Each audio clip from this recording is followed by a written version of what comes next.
Daniel Cabos. So that was originally Jacob Lira making his way. 4 fights underneath his belt. He is ready for action. But this is my man right here, Daniel Cabos, 5'4", 26 years of age. I feel you on that, baby. Yeah, all good, all good, all good. First fight of the evening, we're gonna shake that off and keep things moving forward. Jacob Lira actually representing ACS Martial Arts. 4 fights underneath his belt. Daniel Cabos with the final touches. He's in search of his first victory here tonight.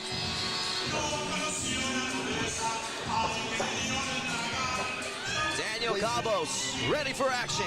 Wasting no time getting inside the ring right here, baby. Here we go. First fight. I'm pumped, bro.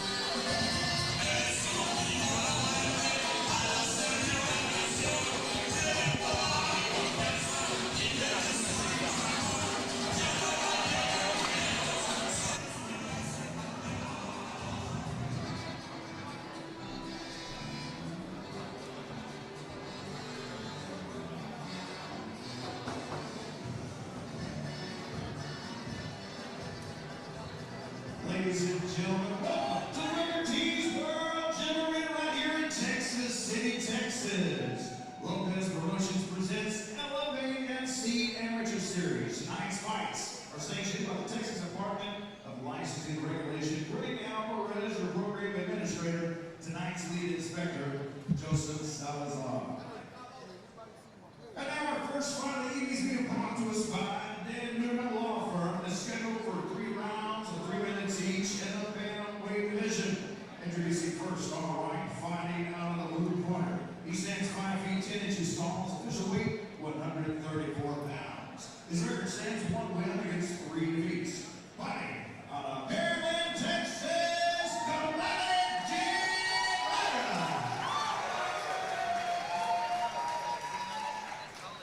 And across the cage on my left, fighting out of the red corner. He stands 5 feet 4 inches tall. His official weight 134 pounds. It is the record stands at 0 wins versus a low defeat. Fighting out of Veracruz, Mexico, Daniel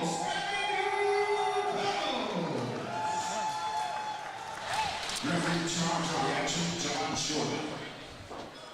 Here we go. First fight of the night, baby. Jacob Lira. Daniel Cabos.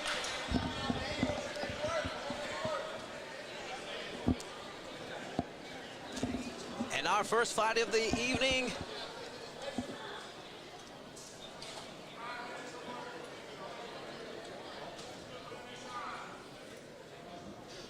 Is officially underway. Here we go. Elevate Fighting Championship number 3. Ring that bell. We are ready to go.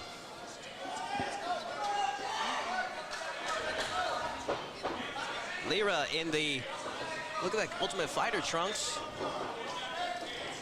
Excuse me. That's Cabos in the green trunks. And Lira in the black. Nice. Inside leg kick from the boy Lira right now. They exchanging the pocket man here in the middle. Getting started right there early. You already know that tension right here in the first opening minutes. There's always that opening phase right now. They're getting that tension out. First fight of the night. I'll tell you this much, these bantamweights, they look huge for their weight class. 135 pounds, these two. Bantamweight's one of the most exciting divisions. You already know, baby. They come to bang. Both fighters working to establish. Get something going. Solid body kick there for Lira. He gives him a body kick back. Cabos does after. Once again, Lira scoring with the kick. For those of you guys watching at home, these amateur fights are 3 3-minute rounds compared to the professional 3 5-minute rounds. Oh, He lands on right there. Lira does. man, Cabos walked right into a straight jab. And he continues moving forward, Ricky. Nice inside low kick right there from Lira. He's controlling the center of the cage right now. Cabos comes right back in with a flurry, with a combo right here. Man, Cabos does not care. Just gonna continue moving forward, stalking Lira.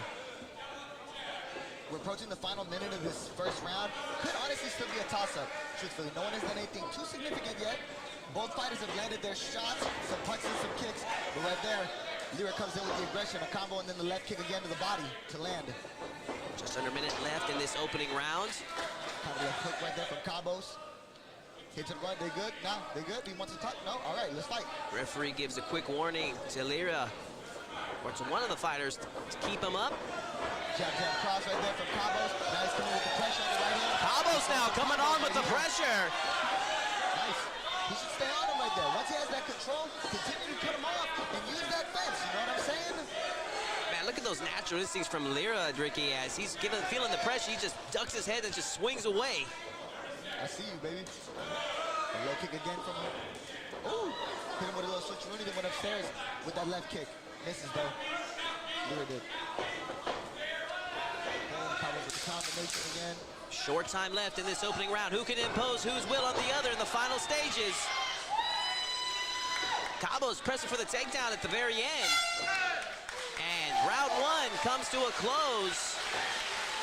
Great first round from both fighters. That was nice. So we're kind of loosely watching, Ricky. If you had a score, if you're in the judges' seat, who would you give that first round to? For me, that from my perspective right now in the commentary booth, that fight was, or that round was very, very close. It's a toss-up, truthfully. Both of them landed their combinations, you know what I'm saying? Both of them were landing punches and kicks. Sometimes with the judges, it could be a toss-up if it's so close. You know what I'm saying? If I give it to one, I can't give it to one right now. Too close right now, that first round. You're calling it a draw for that first round. Let's see who makes some adjustments going into the second round now. Who's going to really come in the second and third round, you know what I'm saying? Even rounds do happen in MMA. Not often, but they do happen. Gotta wonder what adjustments the corners are telling their fighters to make. Lira, the taller of the two fighters, established good striking from the outside, while Cabos did a good job in pressing forward, working his way in. We'll see how round two pans out.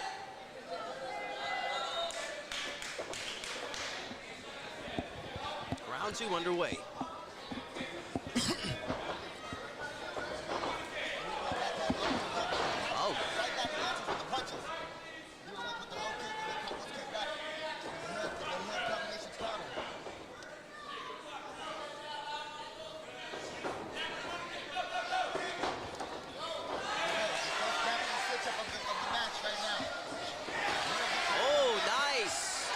Lira scores with the takedown. Can he keep the fiery Cabos under control?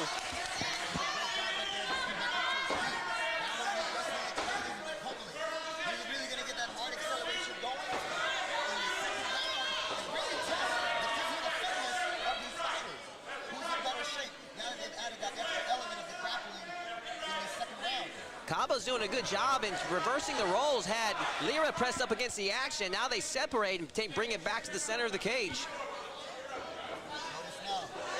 Oh, Cabos walked right into the uppercut, shakes it off, and keeps moving forward.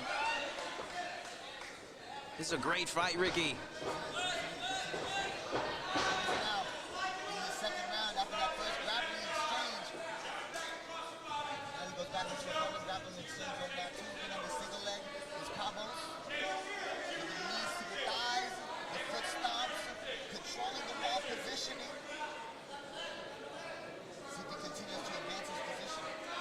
Cabos finished the single over halfway into the second round. When he's in on this single leg right there, he's going to put it together with some combinations, you know, but the motion is really going to help him. If he keeps off balancing him and getting that leg off the floor with the combos of the single leg, or even using his bottom feet to get that extra action in there to continue the movement, help him with finishing this takedown. Right there, that underhook by Lira doing the job and keeping him from being put on his back. Right now, if I was his coach, I'd be hollering for him to keep that leg nice and heavy and create some space, which is looking like he's doing, and doing an excellent job in pummeling inside, disrupting Cabos' takedown to where Cabos has to move high into the body lock. Yeah, a lot of he's got that control time right now. Cabos does on the wall. He's doing a great job of controlling. Now he's got the leg. He moves it. He's doing a great job of controlling the position as Cabos. Now he just needs to focus on some damage too. The control is great there. He throws a punch with the left arm. You can be some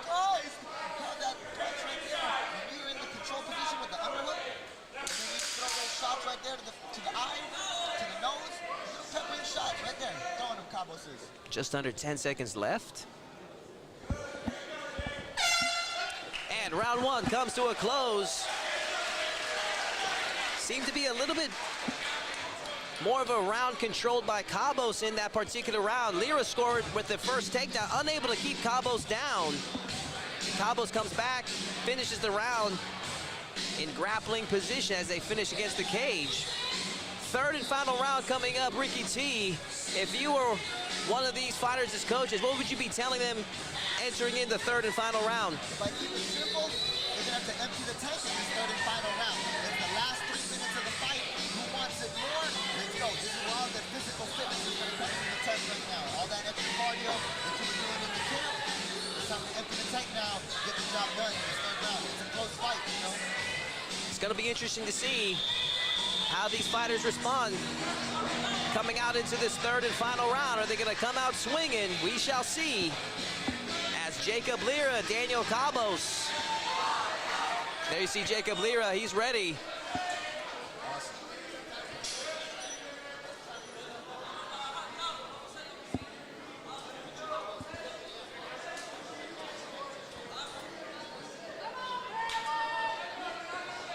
Third and final round underway.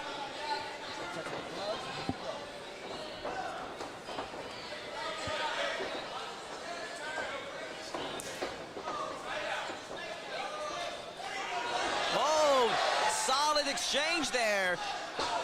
Had Cabos doing a spin.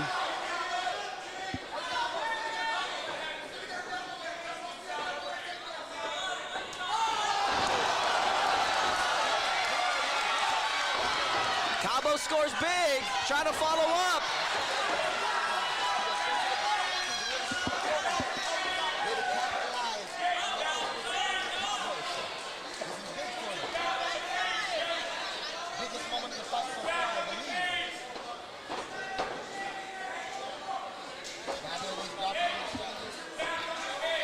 Cabos enjoying top position now. Top side control. And doing a good job that I don't see many fighters utilize these days, and that's throwing the knees from that top side control. Something I wish I'd see more of from the amateur level. Good knee slide into a mount attempt, but Lira trying to scramble back up.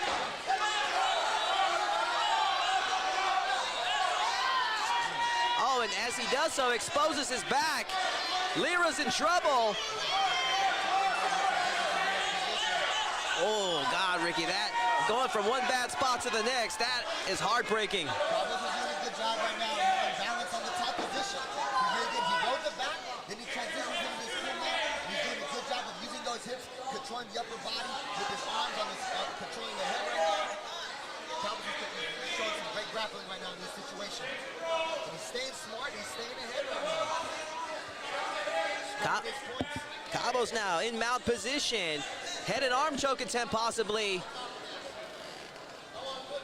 Lira struggling from the bottom, just desperately throwing as whatever he can. He'll have to pick, for Lira, he'd have to pick his favorite mount escape situation to get out of here. Perhaps trying his feet, and the feet and using the arms to go for the outer hip escape to recover half possibly. But he's keeping the motion going. But now when Cabos is setting up that arm triangle, this could be tight, bro. This could be tight.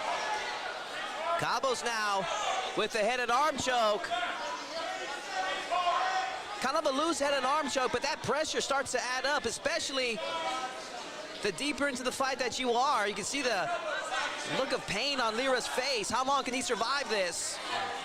He's got the choke, but he's also just using it as well to just hold the position, control it for good leverage as he finishes this round in top full mount, and he's throwing some punches, you know what I'm saying? Just under 10 seconds left as Jacob Lira and Daniel Cabos go the distance in our opening bout here at Elevate Fighting Championship number 3. Ricky T, how do you like it? That's a good fight. That's a good fight. You like the bantamweight, living in there, he's as strong as he can. As we anxiously await the official decision from the judges, want to welcome everybody in our opening bout here to Texas City, Texas, Booker T World Gym Arena. I am Todd Moore, called the action here with the Ultimate Fighter, Ricky T.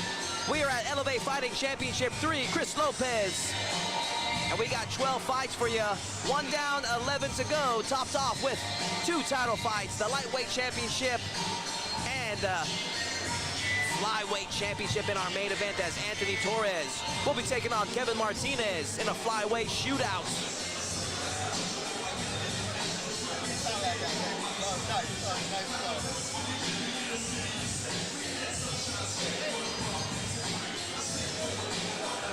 Daniel Cabo's in search of his first win tonight. Jacob Lira, his 5th MMA performance here. We'll see who ends up on top. That was a great fight. Much respect for both fighters. That was a great fight. They got off the night.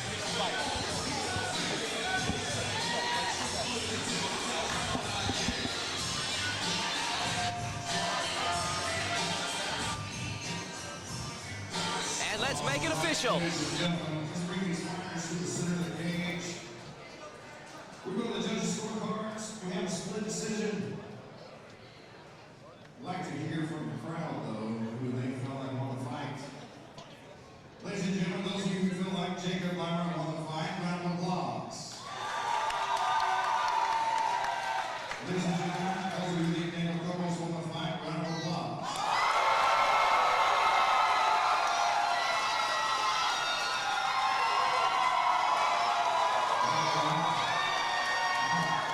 We get the point. Judge Ryan Thompson scores the fight 29-28 for Cabos. Judge Craig Zaragoza scores the fight 29-28 for Lira. And Judge Chance Williams scores the fight 30-27 for your winner by split decision, Daniel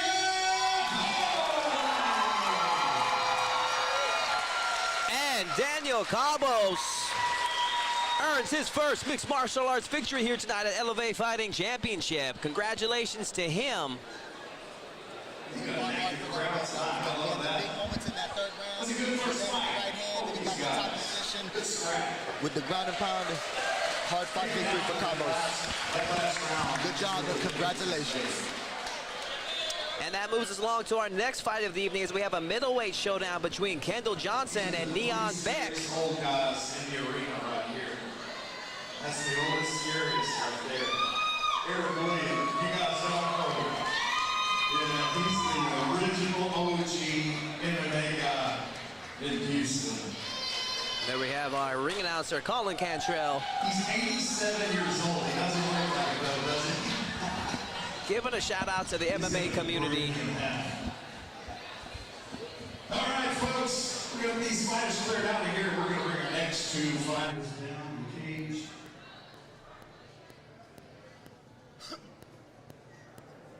Please help me welcome first, representing Liberty Jiu-Jitsu, Neon Beck.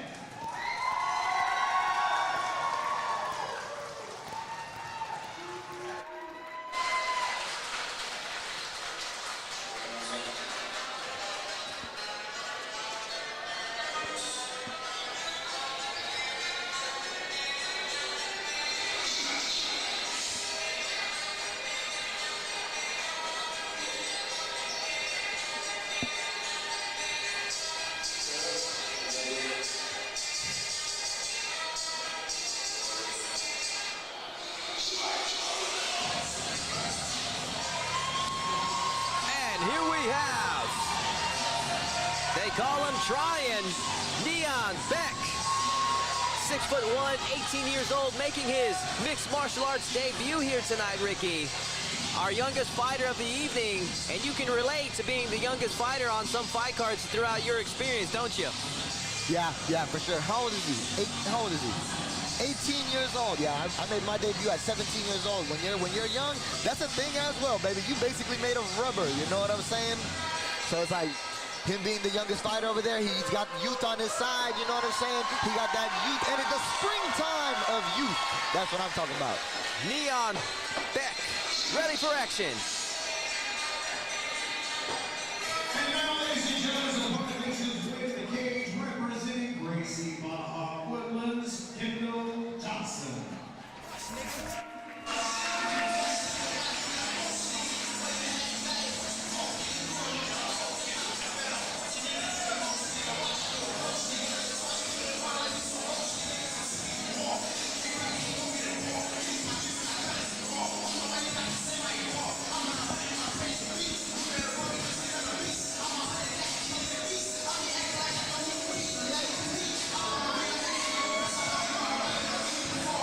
And here we have Midnight Kendall Johnson, 6'2", 28 years of age, in search of his first mixed martial arts victory here tonight at Elevate FC. Representing Gracie Baja, the Woodlands, has a great corner behind him. You know something about those gentlemen, don't you, Ricky? Yeah, he's got a great corner behind him, you know what I'm saying? So I'm really excited for this fight right here between Midnight Johnson and Beck. It's going down, bro. Both of them really big middleweights right here. So hopefully we're gonna see this is gonna be a stand-up fight right here between these two. And Liberty Jiu-Jitsu representing Neon Beck. No slouches themselves. This should be a heck of a middleweight contest between these two young lions, the 18-year-old versus the 28-year-old, as we have Midnight Kendall Johnson ready for action. We got some big boys in the cage right now. Our second fight tonight's being brought to us by Punch, Gun, and a Schedule for 3 rounds of 3 minutes each in the middleweight division. Introducing first on the right, fighting out of the blue corner. He stands 61-inch tall, official weight 182.5 pounds. He's making his debut this evening, fighting Liberty, Texas Dragon.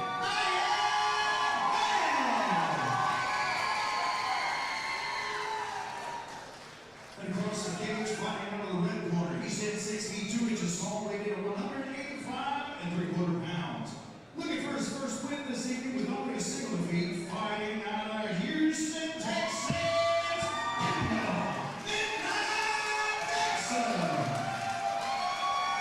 Referee charging the action, Joe Solis. Neon Beck, Kendall Johnson. Got referee Joe Solis in charge of the action between these two fighters. And this fight is officially underway. Johnson and Beck. Beck immediately stands up, he shoots that low kick. Johnson throws the hands right there, little slip right there. They start throwing hands right here in the middle. Another low kick from Beck. Johnson goes to that jab, and he's keeping control of the center right now. That's what you have to do, is you have to work behind his jab. Both of these fighters, in any fight, it's establishing that jab. Beck right here, he's got to rock a little bit. Oh, Johnson is trouble. Right hand. Neon Beck. Neon Beck with the knockout victory here tonight, winning his mixed martial arts debut. Wow, what a performance. 30-second knockout for the 18-year-old from Liberty Jiu-Jitsu. And he was making a statement, Ricky. Yeah, he came through right there. They were exchanging in the center. They were throwing those bombs, and Beck landed where he needed the punch to land. Look at the smile on Beck's face. He earned it. And that he did. Yes, he did. 1-0 in his young career. I'm sure we're going to be seeing a lot more of Brian Neon Beck in future Elevate Fighting Championships. And he's 18 years old. He still has some growing to do, so we possibly could see him grow into the light heavyweight division in the future, Ricky. When you're young and 18, that's what I said. When you are young, 18 years old, you have time on your side. Keep training hard, and continue learning in the game. In all aspects, the future is bright. That's what it is. We are going to turn it over to our ring announcer, Colin Cantrell, and we're going to make this official. Neon Beck's first victory.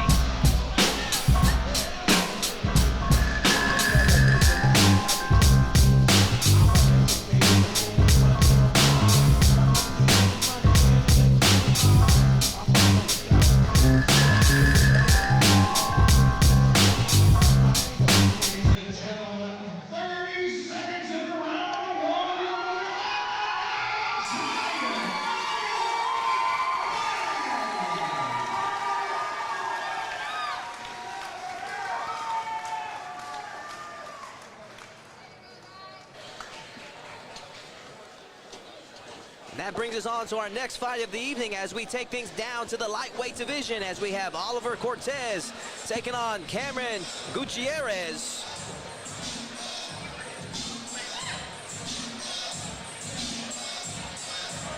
Both fighters will be making their mixed martial arts debuts in this next fight.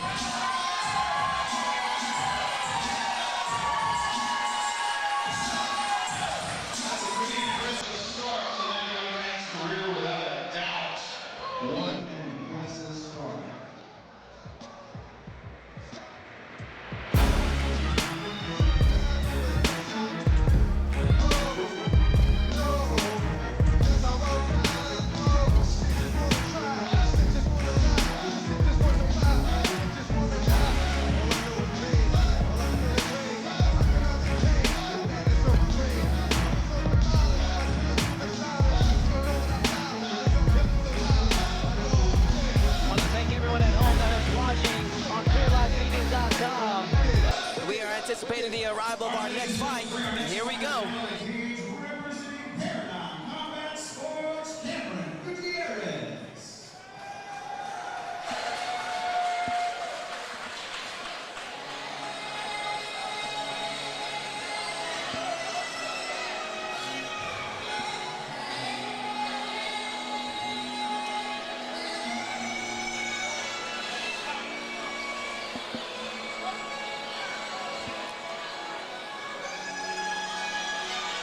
As we await the arrival of Cameron Gutierrez, I want to thank everyone that is watching us live from clearlifemedia.com. We're calling the action from Texas City, Texas. And there we have him, Cameron Gutierrez, 5'9", 29 years of age, making his mixed martial arts debut here tonight, representing Paradigm Combat Sports here out of Houston, Texas. Looking for a successful debut here tonight, Ricky. Yeah, man, first fight, looking for you. When it's your debut, it's your first fight, you only get one first fight ever. First time for everything, you know what I'm saying? So we're gonna see if we're gonna see how it goes down tonight, baby. Coming from a very experienced team in Paradigm Combat Sports, a lot of big-name Houston fighters have rolled through that gym, so he's got a lot of good experience behind him in that corner. There we see the final touches for Cameron Gutierrez as he prepares to do battle with Oliver Cortez. And as you were saying, Ricky, you only get one shot to make a first impression.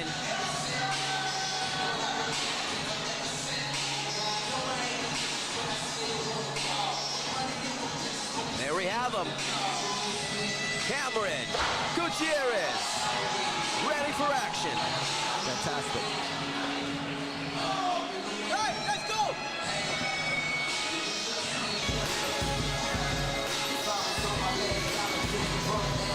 Ladies and gentlemen, making his way to the cage, representing ACS Mixed Martial Arts, Oliver Cortez.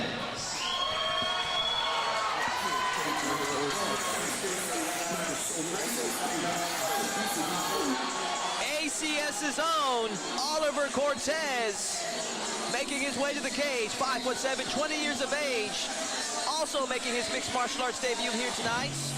There we see head coach Drew Radicek leading the way for this young man.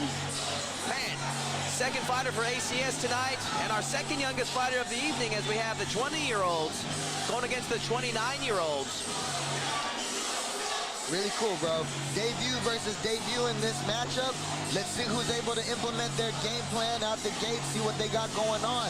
It's their first fights. So we're gonna see what is their martial arts move set that they're looking to implement to get the victory tonight. Oliver Cortez hailing out of Dickinson, Texas. The ACS gym, I mean, we see a lot of fighters come through there and compete here in the Houston area. Oliver Cortez, next man up, and he is ready for action. Yeah, look at this, is looking like both fighters are looking fired up, bro. This is looking like it's gonna be a really good fight. Let's hand it over to Colin Cantrell. Ladies and gentlemen, he is being brought to us by Fitness Depot, Houston, Texas, and is scheduled for 3 rounds of 3 minutes each in the lightweight division. Introducing first on the right, fighting out of the blue corner. He stands 5 feet 9 inches tall, his official weight 156 pounds. He's making his debut this evening fighting out of Houston, Texas, Cameron Gutierrez.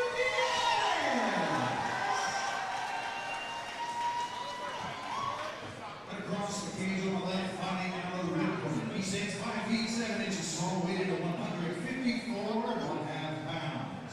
Also making his debut this evening and fighting out of Dickinson, Texas,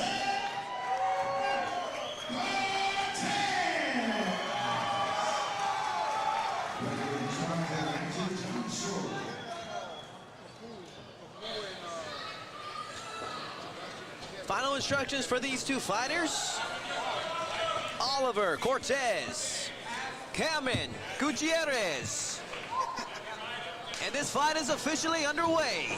Third fight of the night. Here we go. Let's go. Ooh. They start already immediately exchanging right in the center. So much for a feeling out process. They throwing punches and kicks already. Ooh, very nice. Man, Gutierrez throwing the leather already.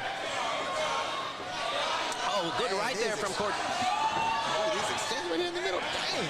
Cortez answers back himself. These two are throwing down in the center of the cage. Shot it there for Cortez. Can he finish it? He's got his hands locked. Looks like he's about to finish this takedown. He's got to settle into position now. Throwing some right hands right there from Cortez. Cortez scores big, enjoying top position now. ACS known for their grappling.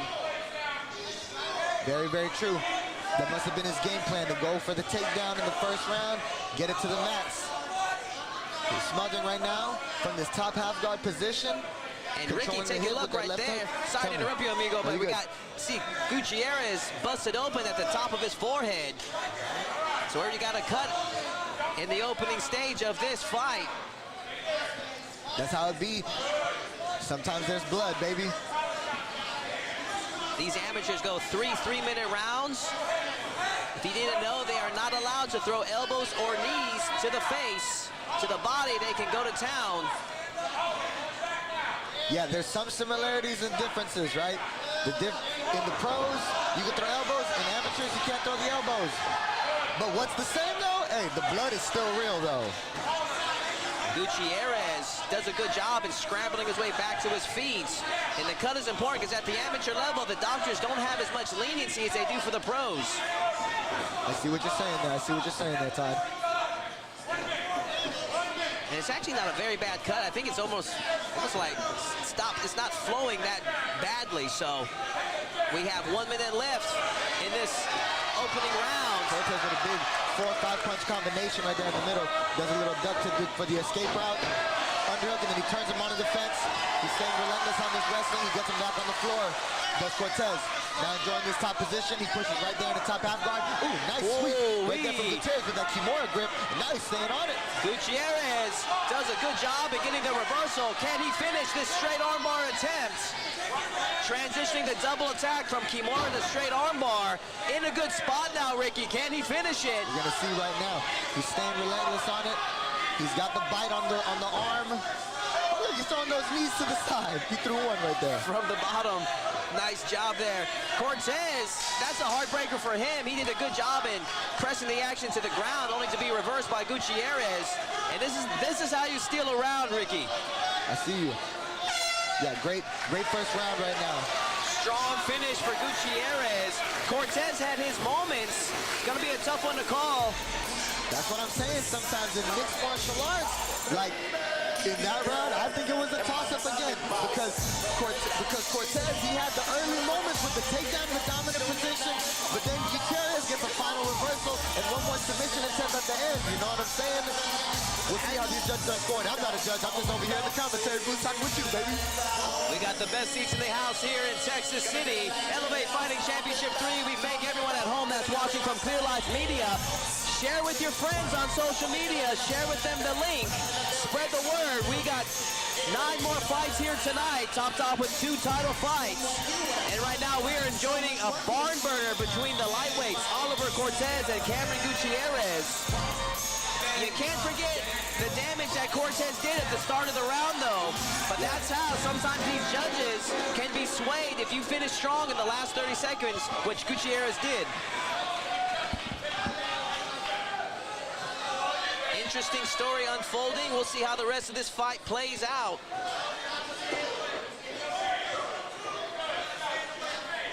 Gutierrez in the dark trunks, Cortez in the blue.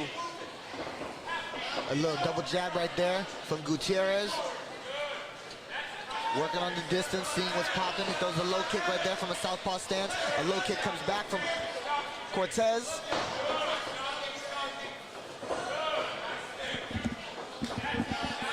High kick attempt from Gutierrez. Nice 1-2, and a follow-up 1-2 from Gutierrez with the pressure. Cortez does a good job though. He circles to the left. Now he gets back to center, and now he's got the pressure now on the wall, putting the pressure on him. There's Cortez. Both fighters taking it back to the center in this lightweight matchup. Curious to see if Cortez will try to press another takedown. That's where he's had some pretty good success. I feel like we're at the 2-minute mark right here.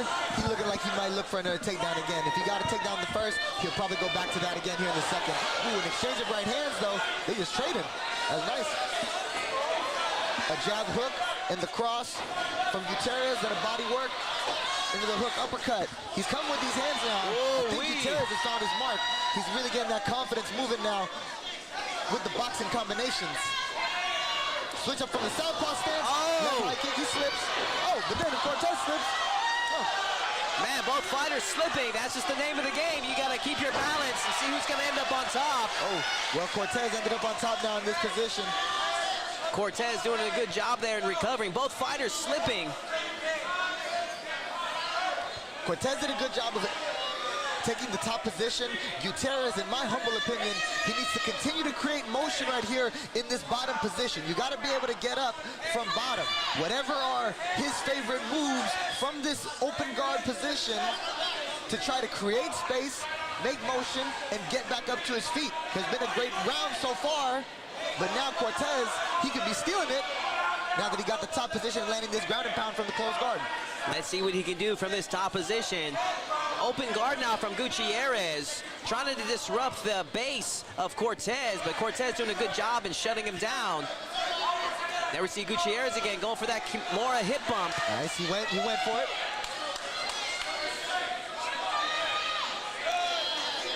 What the judges keep their eyes out for is the amount of damage. So if you score the takedown, it's more than just the takedown. They want to see what you can do with it. Correct. And Cortez, he's doing a good job of working, staying active from the top position. He got the takedown, and he's throwing these punches to score. It's looking like a Cortez round right now. Ooh, he's looking for a little leg entanglement as Gutierrez. But Cortez keeps throwing those punches, though. I think it's a good round for him. And round two comes to a close as Cortez had a submission attempt. While Gutierrez had a submission attempt as Cortez was swinging away. So if you were to give the first round with a strong finish to Gutierrez, you might see the flip side and give the second round to Cortez.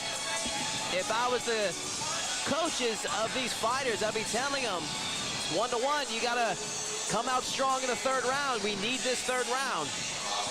That third round is always about that physical fitness, baby. Whoever's more fit right now and able to implement their game plan in this final 3 minutes is going to get this final round and may ultimately get this fight right now. Great fight. So, Ricky, in your opinion, do you have a 1-1? In my opinion, do I have a 1-1? It could be 1-1. It could also be 2-0 also, but it could be 1-1. You got to go in there with the idea that's 1-1 and leave it and put it all out there in this final round now. You know what I'm saying? As the old saying goes, never leave it in the hands of the judges. Yes, sir. We'll see how these two fighters come out and answer in this final round. Always interesting to see how they respond, if they're going to come out swinging or rest on their lead if they think they're ahead. Don't rest on the lead. Sometimes you never know, baby. That's what I'm saying. Fight a smart fight, keep your defenses on point, and get right back onto the attack and finish the round, finish the fight hard. Third and final round. Cortez scores big. And Gutierrez comes right back up, and he's swinging away himself. Once again, another takedown from Cortez. Good job on Cortez with the boxing combinations right there. He stuck him with that right hand, stayed on the aggression with the combinations, ultimately just took him down to the floor. And now it's looking like he's really on this lead now. The momentum is in his favor. Let's see what Cortez does from this top position. Opts to step over in a modified half guard right now. Does Gutierrez have the space he needs to get up? And as soon as I say that, Cortez transitions to an even better spot. That was a really good transition from Cortez. Oh, but then Gutierrez with the reversal. Very nice.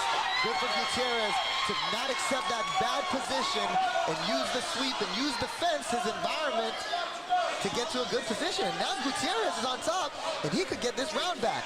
And that's why it's very important to simulate fight time situations. That's something that you don't train on the mats in jiu-jitsu, is that cage walk with the feet as an escape. The crafty Gutierrez taking advantage of his surroundings. And he could be stealing this round now. He's on that top, he's using that left arm is controlling the body lock. Oh, but now right here, Cortez got that right side underhook. He's going to look to keep getting to his left hand. Ooh, but no. But then Gutierrez did a great job of countering that and stepping right over into the mount position. Gutierrez now from the mount. Let's see what he can do with it. We're approaching the 1 minute mark of the final round, so see if he can finish strong.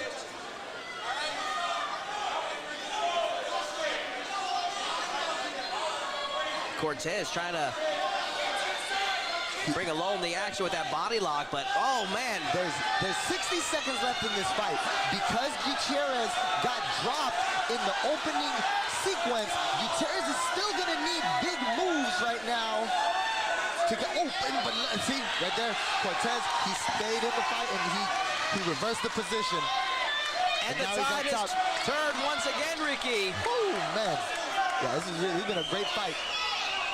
Both fighters really showing that fight in them, that will to win. And Cortez, though, he on top now. He's really looking to empty the tank with a big finish right now in this final 20 seconds.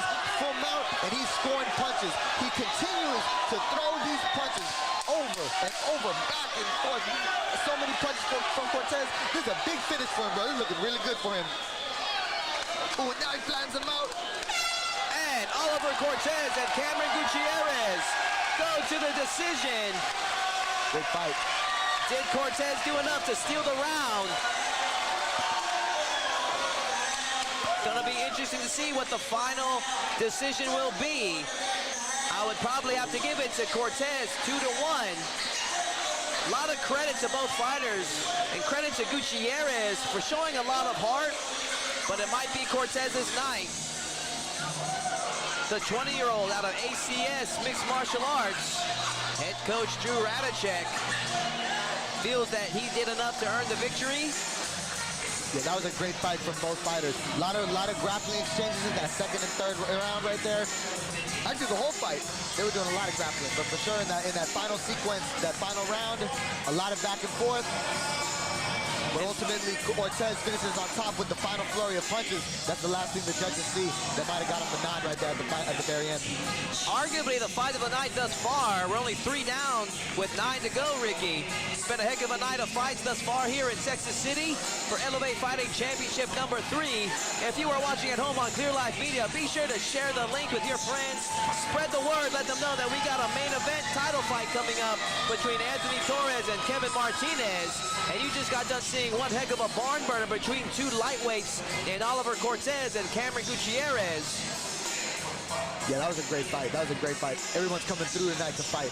Let's hand it over to our ring announcer, Colin Cantrell.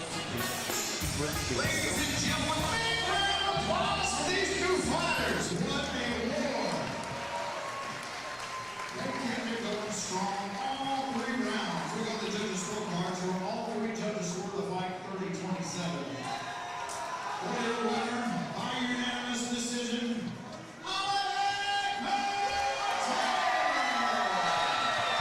And Oliver Cortez wins his mixed martial arts debut.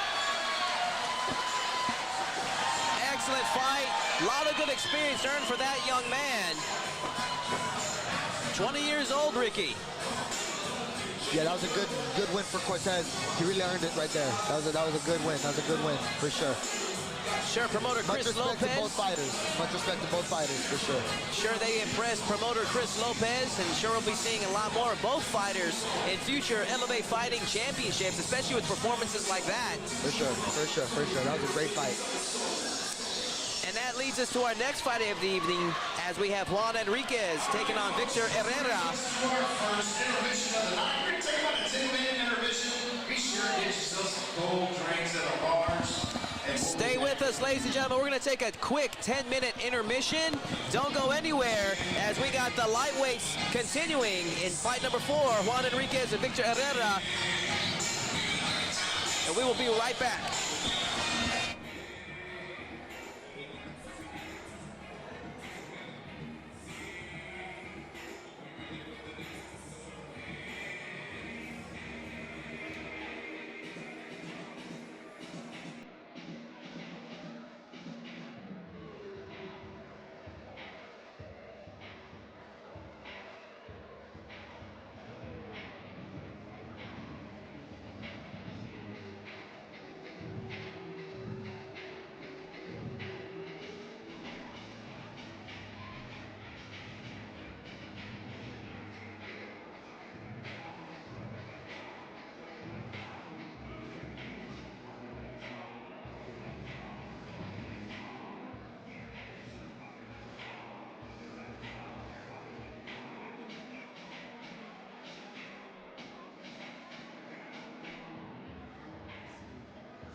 Blue flag hanging on my backside, but only on the left side. Yeah, that's. I cut so much you thought I was a DJ. 2, 1, 2, 3.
All right, we're back to the action, baby. Woo, that was a long intermission. I'm glad we're back. We are back here in Texas City. And making his way to the cage, Victor Herrera. They call him the volatile one. 5'11", 29 years of age. Looking for his first mixed martial arts victory here tonight. And a lot of credit to him coming out to the Godzilla song. The volatile one, representing Volatile MMA here out of Houston, Texas. Yeah, he's got that Hidden Leaf Village tattoo on his shoulder. Shout out to all the Naruto fans out there, you know what I'm saying? There we see the final touches for Victor Herrera as he prepares for battle. The volatile one, ready for action.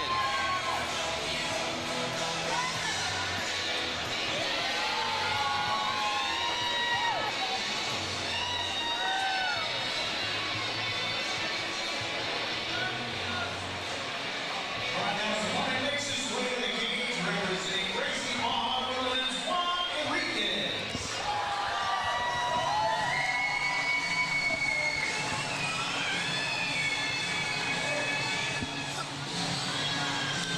And here we have Gracie Baja, the Woodlands' own Juan Enriquez. 5'10", 37 years of age, weighed in at 154.5 pounds.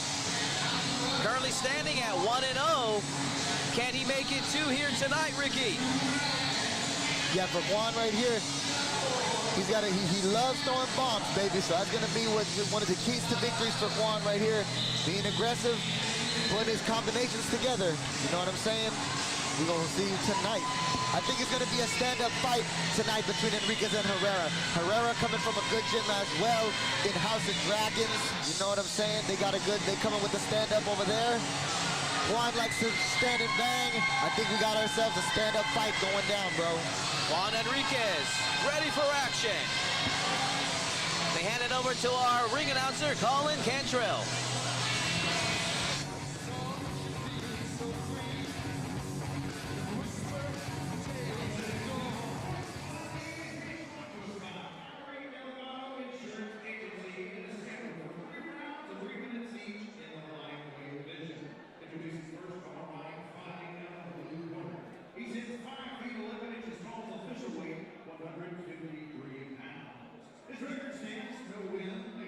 Single loss. Fighting out of Houston, Texas.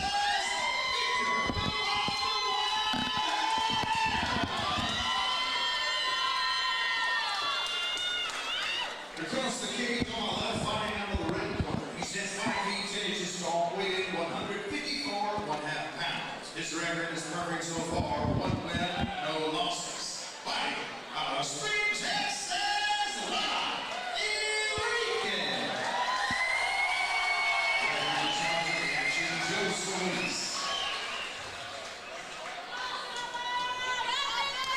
Juan Enriquez, Victor Herrera.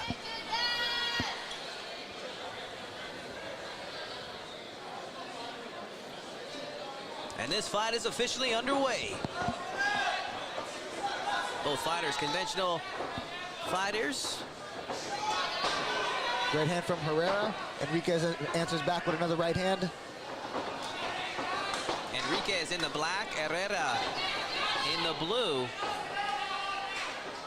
Double jab cross there for Enriquez.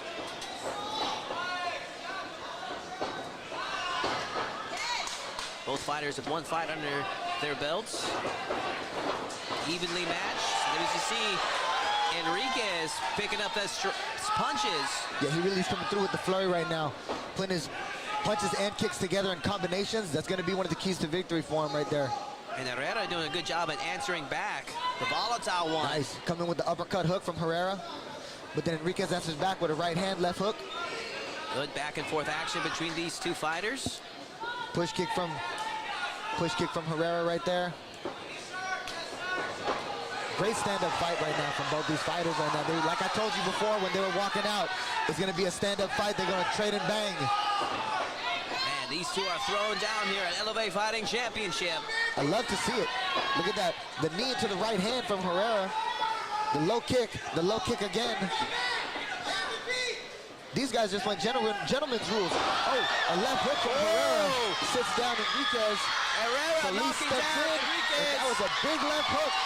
Victor Herrera with the knockout victory here tonight over Juan Enriquez. That was a big punch he landed right there. He found the mark, he threw the left hook, and he landed. Herrera did. Wow, what a statement from Herrera. The volatile one earning his first mixed martial arts victory here tonight. He's feeling it. He's feeling it right there. The energy after the big win. You know what I'm saying? Yeah, He's really feeling excited after that left hook. That was a nice punch. Herrera fired up, Ricky. You know that feeling. There's nothing like it. All of us as martial artists, that's what we do that's what we are here to do when we are stepping inside this ring, stepping inside the cage. You coming in for the ultimate victory, looking to get the victory, you get that feeling like that. Herrera, he putting all the emotions in there. And a great show of respect right now between Enriquez and Herrera right there. All love, all respect, the martial arts. You already know, baby. Let's hand it over to our ring announcer, Colin Cantrell, and make this official.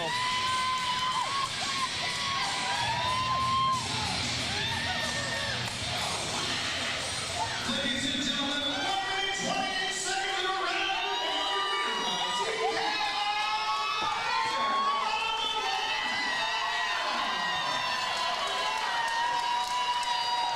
Congratulations to Victor Herrera, improving to 1-1.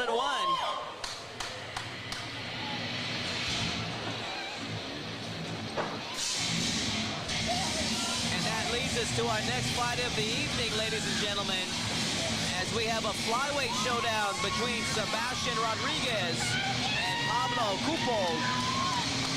A flyweight fight, eh? I like it. Flyweight. They're going to be coming out fast and furious, I'm sure.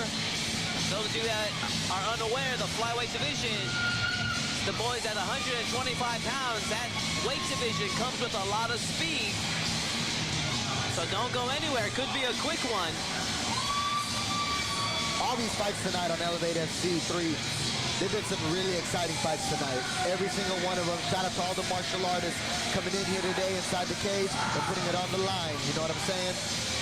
4 down, 8 to go. Those of you watching at home, share the link with your friends. Share it on social media. Spread the word. ClearLifeMedia.com. Ladies and gentlemen, please, welcome to the cage our next fighter representing Fortis MMA, Pablo Cupol.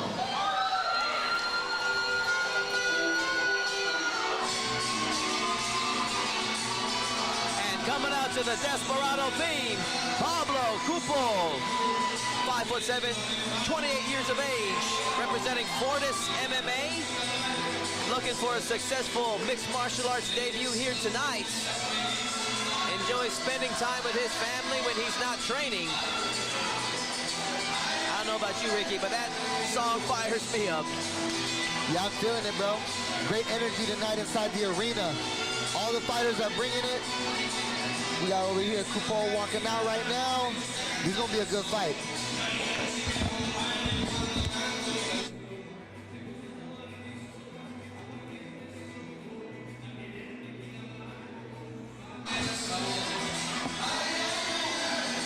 Ay, mi boy.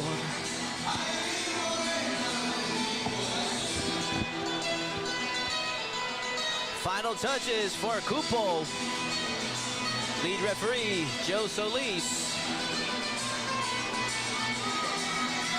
Pablo Cupol, ready for action.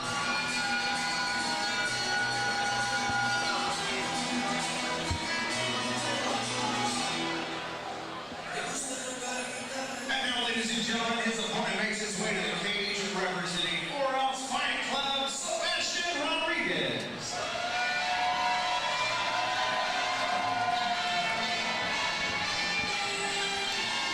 Sebastian Rodriguez making his way to the cage. Currently standing at 2-0. Impressive amateur mixed martial arts record. 5'8", 21 years of age. Officially weighed in at 125.4 pounds. Representing 4-Ounce Fight Club. Long established gym here in the Houston area. A lot of big-name fighters that pass through 4-ounce Fight Club, Ricky. Very true. Very, very well-established gym here in the Houston area, 4-ounce Fight Club. Many great fighters coming out of that gym. I can say the same thing as well for over here in Fortis MMA as well. This is going to be a great fight, real talk. Both fighters coming from great camps, flyweights, 2-0 versus the debut. Woo, yeah, this is going to be a good fight. Expect fireworks. Sebastian Rodriguez, ready for action.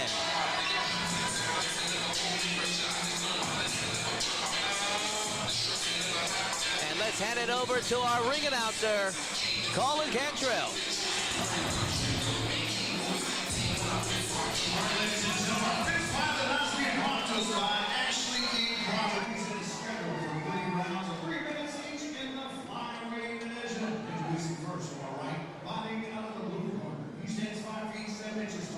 Official weight 124, 300 pounds. He's making his debut this evening and fighting out of Dallas, Texas.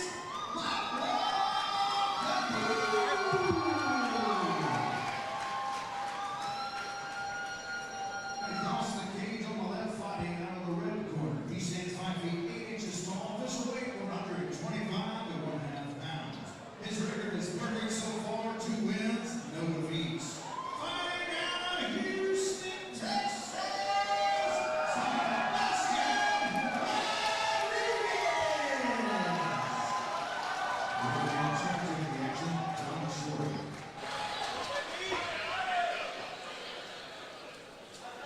Final instructions for these two fighters.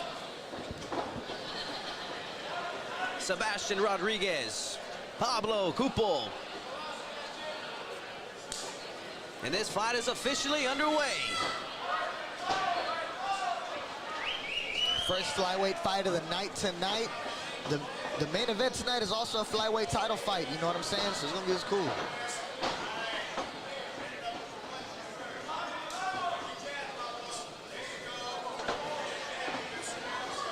Great exchanges right now from Cupol, controlling the center of the cage right now, switching on a southpaw stance, looking for his combos from the southpaw position, working behind that jab.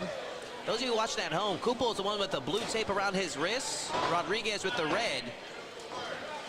Rodriguez looking to maintain his undefeated record at 2-0. Cupol looking for a successful MMA debut here tonight. Yeah, first fight. This is the debut for Cupol. Cupol, switch hitter, as you were mentioning earlier, Ricky, going back and forth from right-handed stance to left-handed stance. Yeah, there's an element between that. If you can go between orthodox and southpaw, you have those two different playbooks then. So it creates another layer to your game if you're able to do that. The goal in mind is to switch it up and confuse your opponents. The drawback is you always have one weaker side compared to the other. And as I say that, Rodriguez in on the shot, currently enjoying a body lock position now. Yep, we were talking about that stand-up exchange, but now we're in the grappling scenarios now. Now we're in this clinch, that wrestling clinch, or Muay Thai clinch, that Greco-Roman clinch. But right now, Rodriguez got him in that body lock right now. Landing those punches right there, but now we have a separation. We're back in the center, back to the stand-up. Even the switch stances of Cupol created Rodriguez to want to try to take that out of the picture completely and push the grappling game.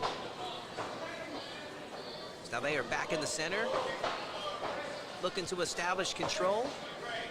Still early in the fight. We're still in the first round with just under a minute to go.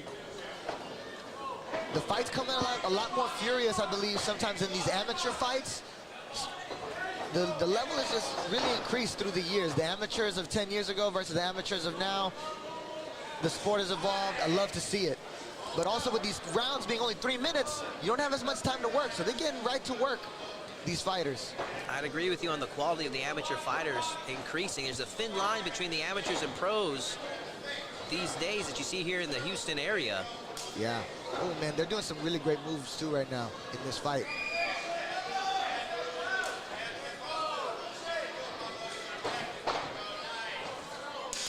Low kicks from the southpaw stance from Rodriguez. Notice how Kupo was in the southpaw, then Rodriguez gave him a southpaw look too. So they're in that southpaw matchup now, mixing up the game. End of the round. Good first round from these fighters. Round one comes to a close. Close one to call. He saw a lot of control from Kupo. If I had to give a slight edge to somebody, it would probably be him. Nothing significant landed in that round, but good control from Kupo. Takedown attempt from Rodriguez, but he wasn't able to score with it. Too close to call for me. Good first round. If you were Rodriguez's coach, what would you be telling him? What adjustments would you be asking him to make with that switch hitter stance of Kupo? Yeah, so what happened was Kupo was in that southpaw stance. At the very end of the round, Rodriguez, he also went into a southpaw stance, and then he started working on that low kick. He landed that low kick maybe 2 or 3 times, you know what I'm saying? Maybe putting some combinations now if he wants to do a switch up. If he's comfortable in that southpaw stance when he did it, maybe give Kupo, or Rodriguez give Kupo the southpaw look now. I'm only saying that because that's what he did at the very end. He went southpaw on him now too. And he started landing those low kicks. Gonna be interesting to see how these two come out of the second and what adjustments they make. Yep. Round 2 underway. He's working behind that jab as Rodriguez. Let's see Kupo give him the southpaw look again, then he does that left kick to the body. But then Kupo comes with the boxing, punches him with a body kick from Rodriguez did. Boom, boom. This is Rodriguez's second appearance here in the Elevate Fighting Championship. And for a debut fighter, Kupo's looking very seasoned. Yeah, you can tell he's coming to this fight very well prepared. But they have a great camp over there at Fortis MMA. So you know they're gonna have him ready when he enters. Great exchanges right here in the center pocket. Rodriguez coming with the combination, the left, right, left, then finishing off with the left kick to the body.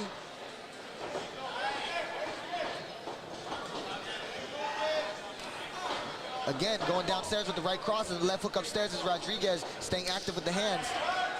Notice, Kupo throws the left kick to the body, but Rodriguez immediately answers back with the boxing combinations. Ooh, did he catch it? Kupo lands a solid shot that got Rodriguez stumbling a little bit. Caught him coming on the way in. Yeah, he split the punch with his left cross right there to connect. I was right about to say that Rodriguez was having his most success establishing that rhythm, being light on his toes. And he opts to transition to the takedown instead. Yeah, that's good. It's a mixed martial arts fight, you know?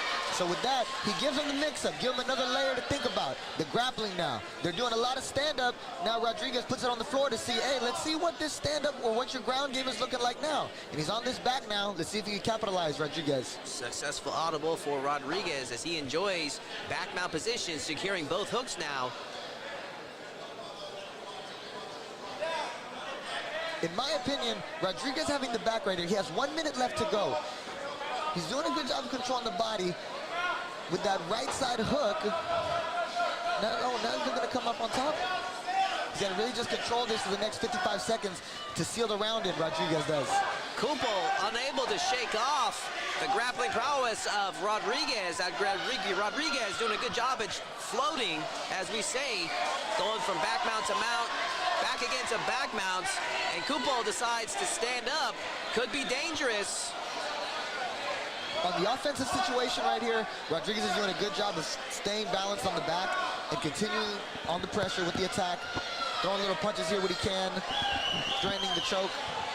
Kupo's got to keep that motion going, try to scrape him off the wall. He's doing a good job of 2-on-1-ing right now to keep one arm on the opposite side, looking like he's going to try to shake him off, Kupo. We only got 12 seconds left on the clock. That was old school Eve Edwards escape there, taking the hand over the shoulder like that and trying to shake off the person from your back. Yeah, Rodriguez did a good job of keeping the balance, kept the balance, throwing some punches, finishes the round. Strong, Rodriguez did. I give him that round. Round 2 comes to a close. Pretty easy round to score. With the success that Kupo was having on the feet, Rodriguez opts to transition to a grappling match. And Rodriguez having some good positional battles won there. Finishing out most of the round from the back mounts and mounts. And from that, likely won that round. So heading into the third, we probably have a scenario of 1-1. who's going to be able to impose whose will the most in the third and final round. Exactly. Let's see if we can get this fight to the position they need to get it to and seal the deal. And really, Ricky, that first round was close. It was. To the point to where it possibly could be 2 rounds to 0 for Rodriguez. If I'm Fortis MMA's coach, I'm telling Kupol that you got to finish it here in this round. First one's too close to call. Third You can round. see right there in the TV right there, my boy Ocho Cinco right there, he's giving Kupol some real good advice. He's putting his heart in there right there. He's getting real, he's putting that emotion into that corner. I can see it, putting that energy in him.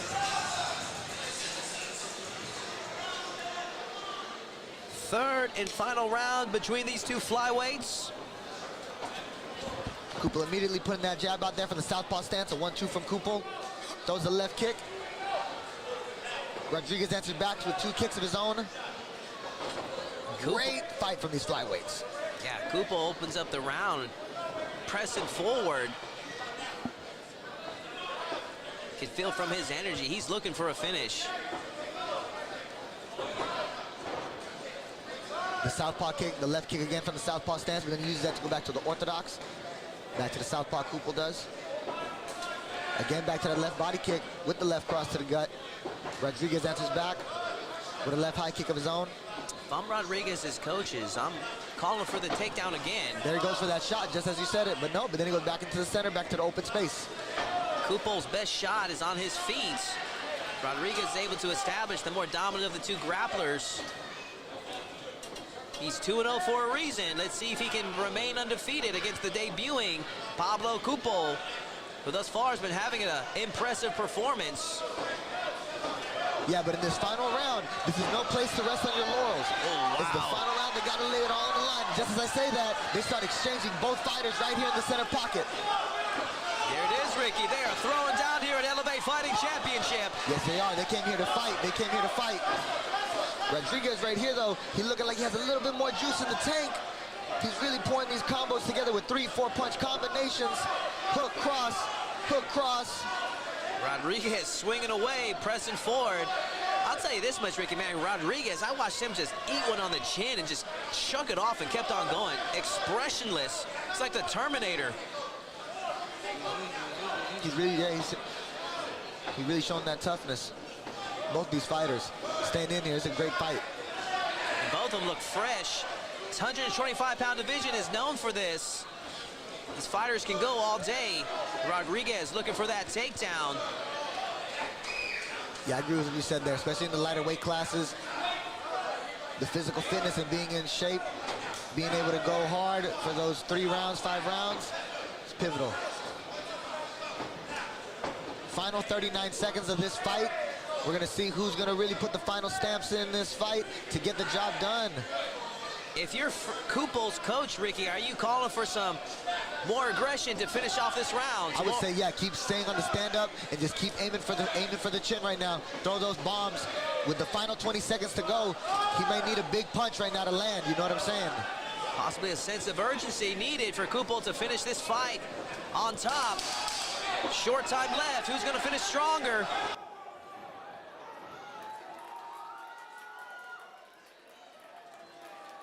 Maybe a couple of seconds too late on that takedown that he got. And Sebastian Rodriguez and Pablo Kupol go to a decision here at Elevate Fighting Championship number 3. Great fight from both these fighters. That was a good one to see. Probably our most technical fight of the evening. Yes, I agree with you, bro. Both these guys have a bright future in this sport, I believe. They could go far. I was impressed with both fighters, specifically Kupol with that switch hitter stance, effective from both sides. The composure of Rodriguez to make the adjustment, transitioned into imposing his grappling, and actually did an excellent job from the feet in that 3rd round. Used his experience to probably eke out the decision on this one, Ricky. Yeah, from my position here in the commentator side, it looked like I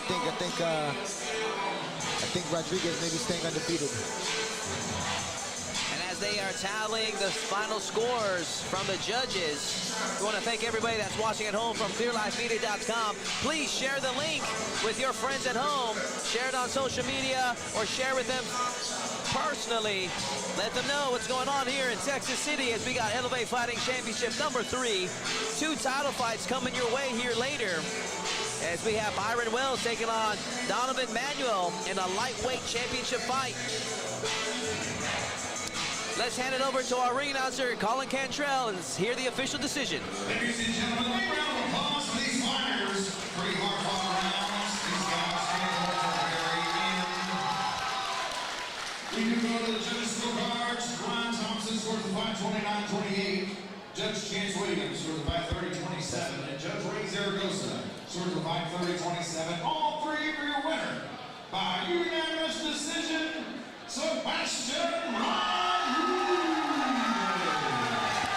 Rodriguez, he gets the nod right there, gets the victory, improves his record to 3-0.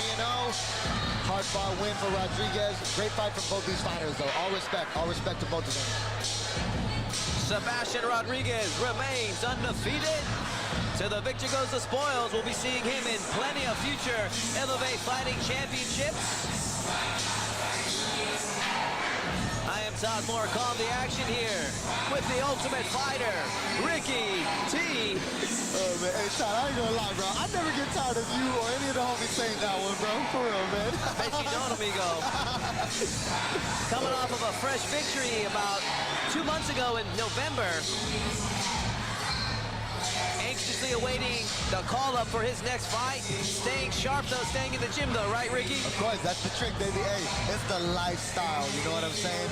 The lifestyle, the martial arts lifestyle, that healthy lifestyle. I'm grateful. I'm grateful that I get to be living this. I made this joke the other day to one of our people. I said, when I walked into the dojo when I was 11 years old, I never knew it was going to turn into this.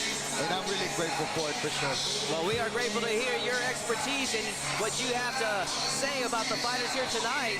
Get your perspective on the action. And thus far, we saw some great fights.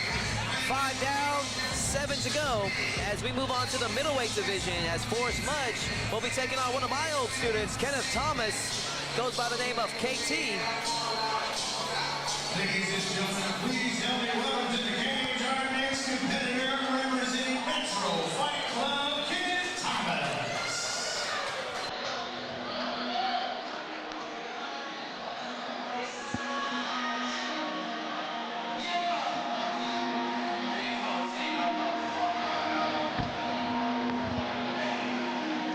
There you see him, making his third Elevate Fighting Championship appearance here tonight. KT, Kenneth Thomas, currently stands at 2-0, 2 finishes, 6'1", 24 years of age, weighed in pretty light for the middleweight division at 181 pounds. Originally from New Orleans, his last fight was a unanimous decision victory over Terry Floyd back in October of last year. 2 fights in 2022 as he fought in August for his debut, a TKO victory in the first round over Joseph Morales. Looking to make it 3-0 tonight if he can get past the double tough Forrest Mudge. There you see him, Kenneth Thomas, ready for action.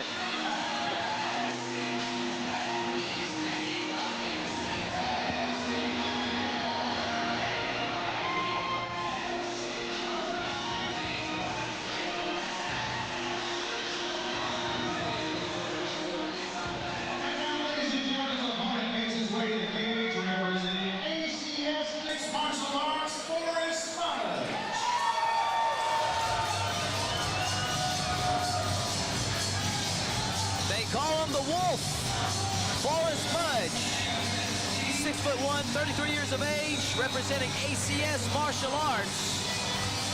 Weighed in officially at 184.9 pounds. Right down the street from Lamarck, Texas. One of our more experienced fighters of the night has 7 fights underneath his belt. Looking for victory number 4 here tonight. Curious to see at 33 years of age, Ricky, do you think it's about time he turns pro? Yeah, that's a decision up to the fighter individually, you know what I'm saying? But he has 7 fights, you know? This will be his 8th amateur fight, so we'll see how he does tonight, you know what I'm saying, as we continue as he continues through his martial arts career, you know what I'm saying? Forrest Mudge, the Wolf, ready for action. Well, the AS3 block to his 5-0 fight here is scheduled for 3 rounds of 3 minutes each in the middleweight division. Introducing first on the right, fighting out of the Fitness Depot blue corner. He stands 6 feet 1 inch tall, official weight 181 pounds. His record stands perfect with 2 victories and no defeats. He's fighting out of Houston, Texas, Kenneth Thomas. And across the cage on my left, fighting out of the red corner. He stands 6 feet 1 inch tall. He weighs in at 184 3/4 pounds. His record stands 3 victories against 4 defeats. Fight out of Lamar, Texas, Forrest the Wolf.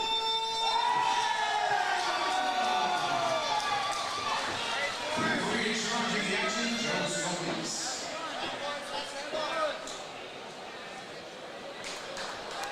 Referee Joe Solis in charge of this fight. Very experienced official, a black belt in Brazilian Jiu-Jitsu himself. Forrest Mudge, KT's Kenneth Thomas. This is gonna be a good fight. And this fight is officially underway. Look at that, just right there. The Wolf, he comes right out there with a big kick. Oh, they're both exchanging kicks. Southpaw versus conventional matchup. Mudge in the southpaw stance. Kenneth Thomas going into this fight 2-0. Very athletic young man. Look for a lot of explosion from him. Former football player. Oh, for sure, that football experience, that athletic background, those help for sure in this mixed martial arts bout. It's mixed, and that's part of a mix. Those other sports you did. That's the beauty of this sport, that athletic ability, and that explosion will transcend well if he's looking for those explosive shots. And there it is right there. Body lock now from KT. Can he finish it? He's in a strong position. He lifts him and he delivers him big to the floor. And right there, he's going right to the rear attack. naked choke. That's it. And He got it. Kenneth Thomas remains undefeated. Yep. Wow. That was really, really good from Thomas. He was super aggressive, got to that body lock, picked him up, slammed, got to the choke. Super aggressive, big win, very impressive right there. Rear naked choke in around the 45-second mark. Like clockwork, just went in, got the takedown, and scored big. Yeah, that's exactly what he did. Went in there, got aggressive, got the job done. Right now, they're checking the shoulder of Mudge. That takedown from Thomas could have caused the separation. Transition to the rear naked choke. Man, KT is so explosive. Went in there. Scored big with the body lock, dropped him on his shoulder, which opened up the neck for the rear naked choke. We're going to see a bright future for that young man. 24 years of age, standing at the 3-0. Yeah, that was really impressive. And that's the thing, it's full contact. Whether it's amateur or professional, whether it's here at Elevate FC or in the UFC, the pain is real and the damage is real. The slams are real, and they bring in real pain. You know what I'm saying? That was a good move from Thomas. And right now, they're trying to snap the shoulder in place of Mudge. We're not taking a look at that right now, but it's on the opposite side of your screen. He looks like Mudge looks like he's lifting it a little bit. You know what I'm saying? So I hope it's nothing too serious on his arm. You know what I'm saying? Never want to wish. Always want them to be. It's a lot of full contact, like I was saying. You know what I'm saying? So you always don't want them to get too hurt. You know what I mean? But it's a fight, though. Let's make it official. Ladies and gentlemen, at 52 seconds in a round one, your winner by rear naked choke, Kenneth Thomas. Congratulations to Kenneth Thomas. He says he's looking for the belt, and that will likely top off his amateur career as he's looking for the championship. He's in the middleweight division. Yeah, that was good, man. That brought him up to 3-0. Very impressive victory. I'm sure we'll see him fighting for the belt very, very soon. And if he does, that'll be a good way to top off his amateur career and transition to the pros, which I'm sure we're going to be seeing him here within the next year or so. He's been training for a couple of years now. I think he's ready for that step. One one more amateur fight for the championship, and then make that step. Good call. Well, he's got a good team behind him, so I'm sure they're gonna help guide him through the way. You know what I'm saying? And that leads us to our next fight of the evening, a welterweight showdown between Keith Bazell and Thomas Ruiz.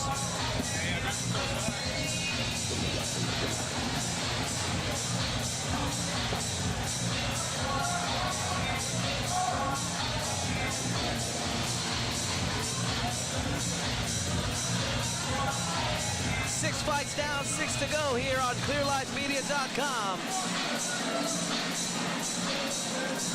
We are running live from Texas City, Texas for Elevate Fighting Championship number 3. Yeah, he's done some great fights all night, bro. Let's keep it rolling.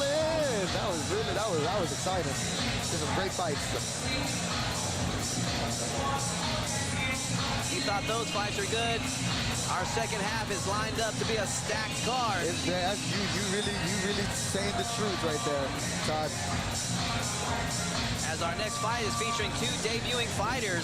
Right now, the doctors are attending to Forrest Mudge, and they need to be cleared to be able to transition to the next fight. So that's why there's a delay in the action right now, ladies and gentlemen. No, but that's good. You know, this is very professional how we can get the job done here at Elevate FC. You know what I'm saying? All the safety precautions and everything like that. That's good. The doctor's checking them out. You know. The medical staff needs to be available, so right now they're taking like a short break for a medical break, so you had somewhere to be sure you're back in the next 5 minutes or so. Ladies and gentlemen, we're going to take a short intermission on our fighter get worked on. Let's take about a 10-minute break. Let's get some more beer, and we'll go back out here and finish more fights. And there you hear we're taking a medical timeout. 10 more minutes, ladies and gentlemen, and we're coming back with the welterweights. Stay tuned.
ladies and gentlemen. Running live on ClearLifeMedia.com. I am Todd Moore. Calling the action here with the Ultimate Fighter, Ricky T. It's been a good night of fights, bro. It's been a good night of fights. I'm glad we're keeping it rolling, baby. 6 fights down, 6 to go. As we have right here, Thomas Ruiz, 6'2", 34 years of age, representing Metro Fight Club. Look.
Drippy Hippie, Keith Bazil, 6'1", 23 years of age, representing Gracie, Baja, Texas.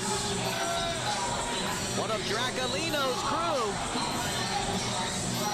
Looking for a successful mixed martial arts debut here tonight. Yeah, both these fighters tonight making their mixed martial arts debut. Big age gap, Ricky, there between the two fighters. 34-year-old Thomas Ruiz, the senior to the 23-year-old Keith Bazil. We'll see if that comes into play. Man, at 34 years of age, you got some miles underneath you. Let's see how he holds up tonight against the 23-year-old Drippy Hippie.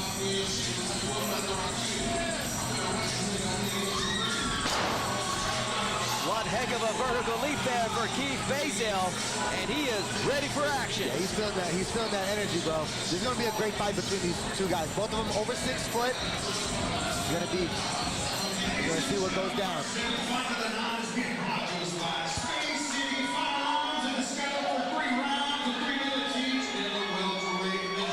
Introducing first on my right, fighting out of the Fitness Depot blue corner. He stands 16 inches tall, official weight 169 to 1/4 pounds. Making his debut this evening and fighting out of Houston, Texas, Thomas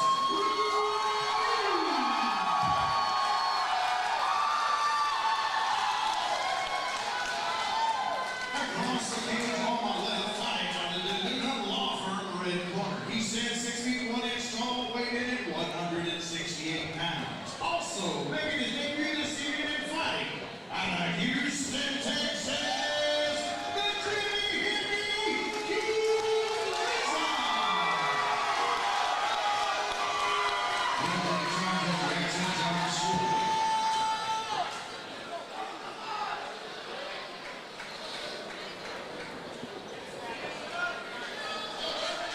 Thomas Ruiz, Keith Bazil, and this fight is officially underway. The welterweights going at it. Ruiz trying to get that jab working early. The 1, the 1-2, the 1, and then a clinch now from Ruiz. Bazil looking to pummel through to defend this body lock takedown attempt. And now the ankle pick attempt from Ruiz, but Bazil does a good job in pulling him up. Yeah, Ruiz, he wanted to make this his opening play, I guess. First 30 seconds into the fight, he immediately clinches him. Now it's like a wrestling match, jiu-jitsu match like this, or wrestling match right here in this clinch. Is that wrestling situations or that Muay Thai clinch, or now just right here, really getting those, ooh, nice knee right there by Bezel. Man, Ruiz ate it, just keeps pressing forward. Transitions to the high single now. Can he finish it? Yeah, Ruiz gonna want to keep that motion going on that single leg, keep chaining his moves together, and get his head up higher. But right here, see Bezel, he's doing a good job of stuffing the head though right there on his defensive tactics. 3 3-minute rounds in these amateur fights. And this is where you have to ask yourself, Ricky, as a fighter, is this investment in energy, is it worth it? Right now he's looking to get his hands together. Ruiz, if he's got the energy for it and this is part of his plan, I guess it's worth it, you know what I'm saying? Because he wants this clinch, he just has to use it, you know what I mean? But then right here, Bezel looks to get off the fence, a right hand, A right hand off, right off of the breakup right there. Right from Bezel. Bezel! He's chunking that one. Throwing with bad intentions there, Ricky. Yes, he is. That was a fast right hand that Bezel just threw right now. Ruiz immediately back on that clinch. He's got his hands locked. When his hands are locked, he may be able to finish this shot. And once again, Ruiz opting to go for the takedown. If you score big with it, then the investment of energy is worth it. But man, it could really be taxing for you. It's the most exhausting aspect of MMA is the takedown. For sure. Once he's got his hands locked right here, he's just got to get his legs under him just a little bit, get those hips involved, really to help him finish this takedown. And right there, he gets it done, gets it to the floor. That's how he capitalizes with 42 seconds left in this first round. Bezel doing a good job, but he got right back up to his feet. That's what he got to do. Not accept the position is what Bezel did. Get back up to his feet. And Ruiz there, that can be completely deflating, especially in your mixed martial arts debut, to work so hard for the takedown, only for your opponent to come right back up. Yeah, it's part of the game. In these wrestling situations, you take them down. If they get up, whatever, you got to just try and take them down again and make sure you have the energy to be able to do that. That comes from the drilling inside the training camp. If that's part of the game plan, if it's a wrestling game plan, then you have to have the energy to wrestle and wrestle. Go for these takedowns more and more, I guess. Opening round finish between these two welterweights as Thomas Ruiz spent the majority of that round working hard for the takedown. And interestingly enough, it was the Gracie Baja fighter looking to stand straight with the strikes, while the Metro Fight Club fighter was the one looking for the grappling. But as we were saying earlier, Ricky, this is the mixed martial arts. Yeah, for sure. You got the full bag of tricks. Anything goes. Anything goes. The punching, the kicking, the grappling, all the tricks. That's what I love about it. This. It's going to be a tough round to score as far as really Ruiz wasn't able to get anything off with that grappling. You could give him some credit for the positioning and grappling control. However, I think Bezel on their exchange had one solid strike. That one strike could have scored him the round. I agree with you. Ruiz was looking for the cage control, but he was looking for the cage control. But Bezel, he landed what seemed to be the bigger shots in that first round. The judges keep their eyes out for the amounts of damage. Damage and duration are the two big things that they look for. Second round is important. Wee. Second round is very important. Sneaky jab there from Bezel, right through the middle. Oh, narrowly missed with that uppercut. Bezel came in with that uppercut right there. Yeah, he did. And gives Ruiz the opportunity to transition and score the body lock. Yep, now he's got him right here. Now we're in these first kind of grappling exchanges like this. Let's see if Ruiz can keep Bezel down this time. Having success thus far. He's got him on he's got the wrist trapped on the left arm. And he's using the right arm to punch. That's good for him on this control right now. There you see Judge Chance Williams, the best seat in the house. Watching the action as he scores this fight between Bezel and Ruiz. Bezel now in on the takedown. I'm sorry, Ruiz in on the takedown as Bezel transitions to his feet. Yeah. Ruiz is doing a good job of splitting him right down the middle with his left knee to help drag him down now. That assists him in off-balancing him and getting him right down to the floor with that body lock takedown. Basil's giving up that exposure of the back. This is very dangerous. This is very dangerous for Basil. This is really good for Ruiz because he's got that exposure of the back right now, and he's in an advantageous position, Ruiz is. I give a lot of credit to Ruiz. Still looking fresh after spending all of the fight pressing the grappling. An inexperienced fighter would typically be just completely gassed, especially if they're not having success with it. But Ruiz sticking with his gun, staying composed, looking strong here in this position. So that's what I'm saying. He wanted to have a grappling game plan. He must have came ready with his energy system to be able to go for 3 rounds and implement this grappling. And he's having success with it right now in the second round, controlling from his top position. Trapping the left arm with his left arm. He's trapping him on that wrist right a little bit, going back and forth to it, staying ahead. 1 minute left to go in this round 2, and it's looking like a strong round for Ruiz. Ruiz grinding his way. It's a solid position. That grinder style, man, you have to be prepared. It's like you got to do double the cardio to compensate holding down another man. Yeah.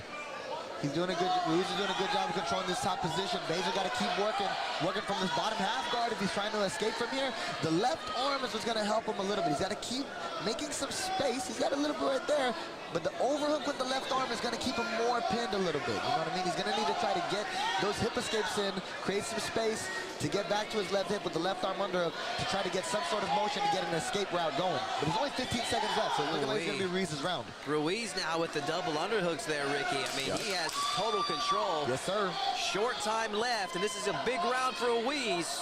Like I said, second round is very important. Ruiz takes it right now. If there was any question in the first, Ruiz left no doubts in that round as Basil unable to get anything off. Quite possibly, maybe, I don't know how the judges look at it though, but it could be a 1-1 going into this third round. Ruiz has a very experienced corner working for him tonight, so you have to know, you have to expect that they're probably telling him, don't sit on your lead, don't expect that you have a lead. At the very least, you need to walk away with winning this third round. Of course, of course, of course. If not a finish. He's probably gonna just go right back to what was working for him. It was that wrestling and the grappling right there. Can Basil overcome the grinding style of Thomas Ruiz? Ruiz showing that Metro Fight Club's grappling skills can hang with the best.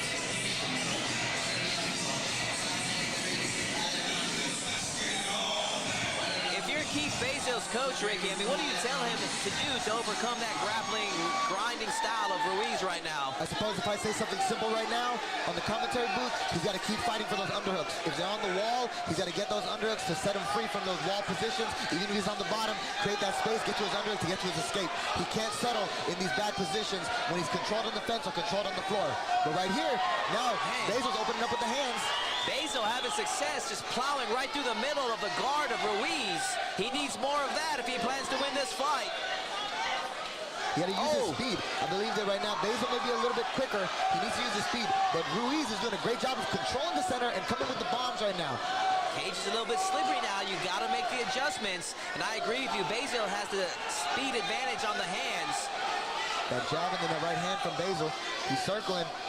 Basil's been doing a good job in sneaking that jab, just those straights, right through the middle of Ruiz's guard.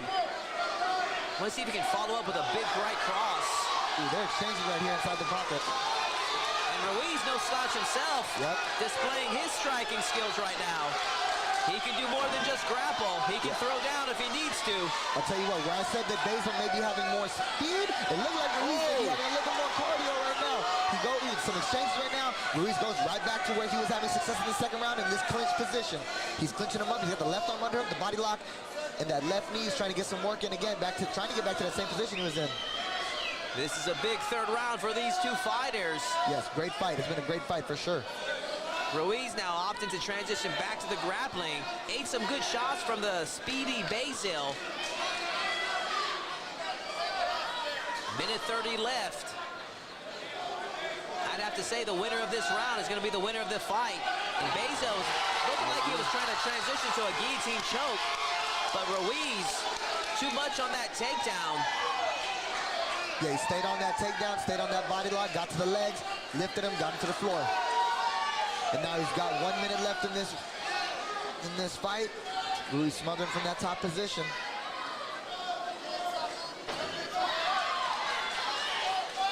Transition to a back take now. Bad spot for Basil as Ruiz looking like he might have been transitioning to an armbar attempt, but slides off. Ooh, and then a triangle now. Ruiz, Ruiz going for this triangle. Can he score it? This is big. This will score points. Basil did a good job of reversing the position, but then he gets caught up now when he was on top in this triangle. Oh, 30 seconds left. This is a good scrap right now. Oh, now Basil looking to take the back. He may be a little high right here. Let's see what type of balance. Ooh. For sure high there. Yes, he is. And that, Unable to because of secure that, the hooks. ooh, and they're scrambling. Oh, but then Basil stays on that double leg, keeps trying to get on top. He's gonna need more than just a position though. He's gonna need a couple of punches here for this last 10 seconds to score. Anaconda attempt from Ruiz right as the buzzer sounds. Wow, great fight from both these fighters. That was a good display of martial arts action. Keith Basil and Thomas Ruiz go to a decision. It's gonna be close. Close fight. Valiant effort from Basil in the end. Yup. I think Ruiz was able to eke it out with those submission attempts though, so. I agree. A close fight. Yeah, I mean. But from my commentary position over here, I think Ruiz might have got that fight win right there. I give that one 2-1 for Ruiz, but it's as close as you can ask for. Good fight. Wow. 7 fights down, 5 to go, ladies and gentlemen. It's been a great night of action thus far here for Elevate Fighting Championship. Promoter Chris Lopez delivering the best action that mixed martial arts has to offer, featuring some of the best young up-and-coming talent in the nation. Do you think you can fight? Get a hold of him. Chris Lopez, Elevate Fighting Championship. As we await the official decision for Keith Basil and Thomas Ruiz. There you see a shot of Basil. He is completely spent. That's a man that left it all in the cage, Ricky. For sure. Hard-fought fight from both fighters. That was a good one. There we see Thomas Ruiz still looking strong. We're gonna see who gets the nod, who gets the judge's decision.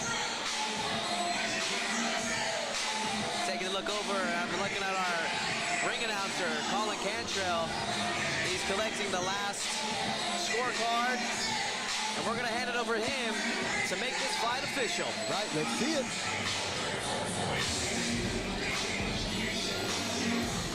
Wow.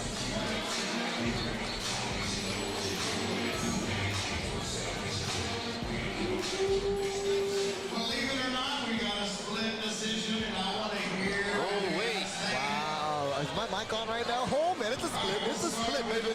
Wow. All those who feel like Thomas Ruiz won the fight, round of applause.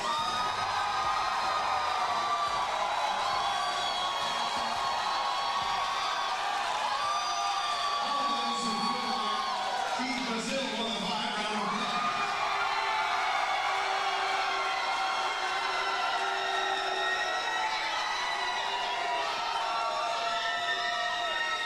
Well, it sounds like you guys agree with the judges. It's split. I can't tell. Let's go to the scorecards.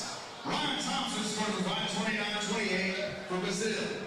Judge Chance Williams scored the fight 30-27 for Ruiz. And Judge Ray Zaragoza scored the fight 29-28 for your winner by split decision. Fighting out of the blue corner.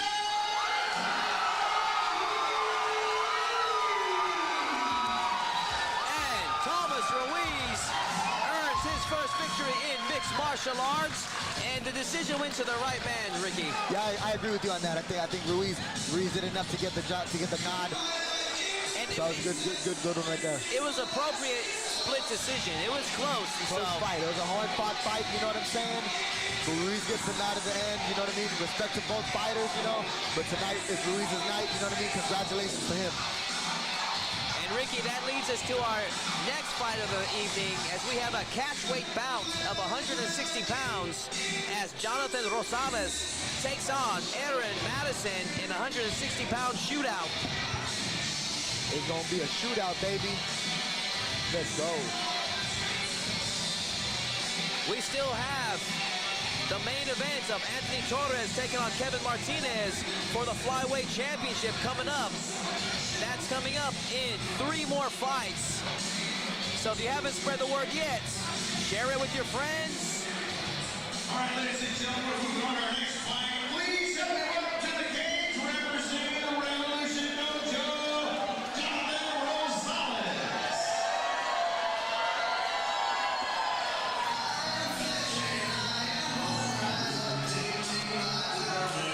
Jonathan Rosales making his way to the cage.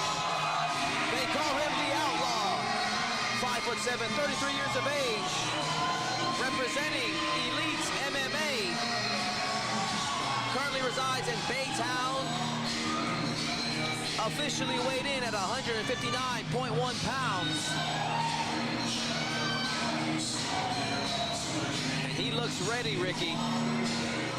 Yeah, I'm looking at these notes right now. I love this part actually on hobbies. On his hobbies, it puts only trains. That's it. This guy's gonna be dangerous. Yeah, he is all business.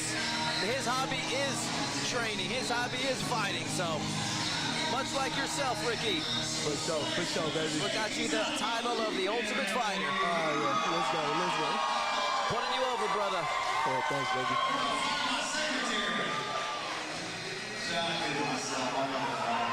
There we see him. Jonathan Rosales, ready for action.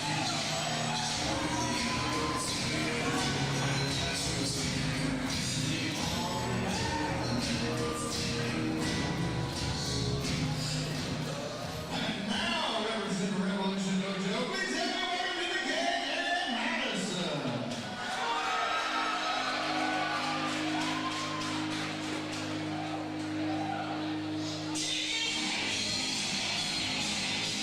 Revolution Dojo's own Aaron Madison. Hyping up the crowd, coming out to the Beastie Boys, Ricky. Looking for a successful debut here tonight. 6'1", 26 years of age. Yeah, he's coming out to that BC Boys. The crowd's been awesome tonight. The fights have been great. The crowd's been great. Everyone's getting real loud out here inside the arena. It's been awesome. I look at these notes one more time, baby, because I looked at the last one. For Madison over here, he put on his hobbies. He put smoke cigars. He likes to smoke cigars and make money. Let's go. He likes to make money, baby. Officially weighing in 157.4 pounds. He wants to make money. I hope he has another hobby other than mixed martial arts, because it's a labor of love. Bing! This guy. Aaron Madison, ready for action. I'm only joking. Could be a very prosperous endeavor if you can win the right fights. Yes, sir. You take it all the way.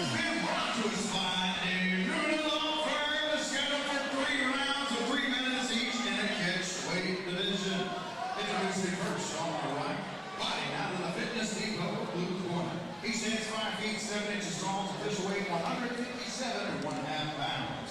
He's making his debut this evening. He's fighting out of Houston, Texas.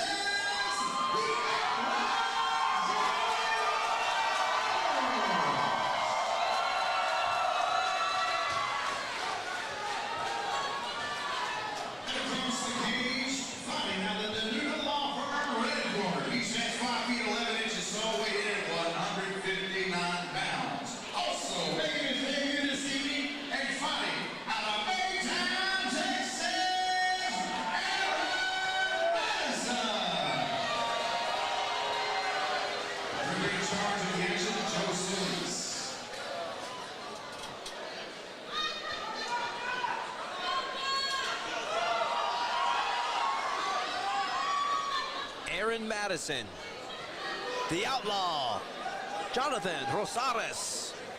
And this fight is officially underway. Southpaw versus conventional matchup.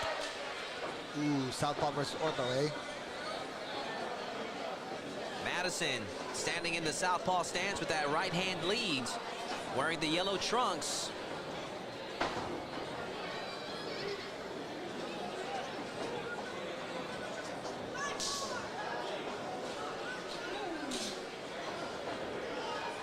Rosales looking for his openings, goes by the name The Outlaw. Currently standing, looking for his first victory here tonight. I was about to say, thought he had one fight under his belt, but both fighters making their debut here.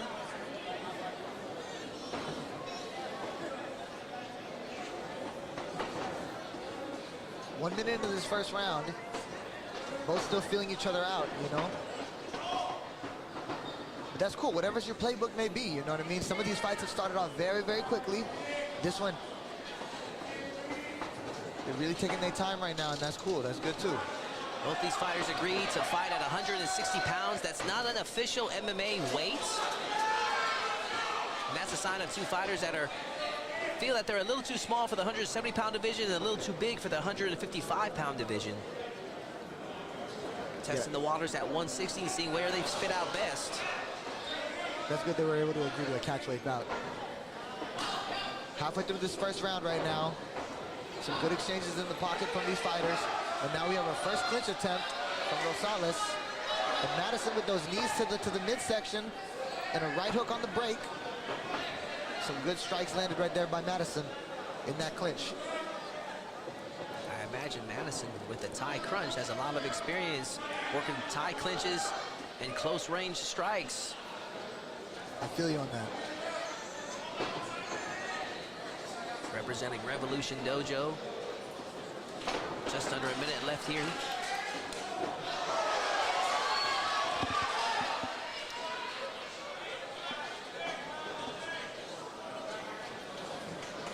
First round could still be a toss-up right now. It's been a good round.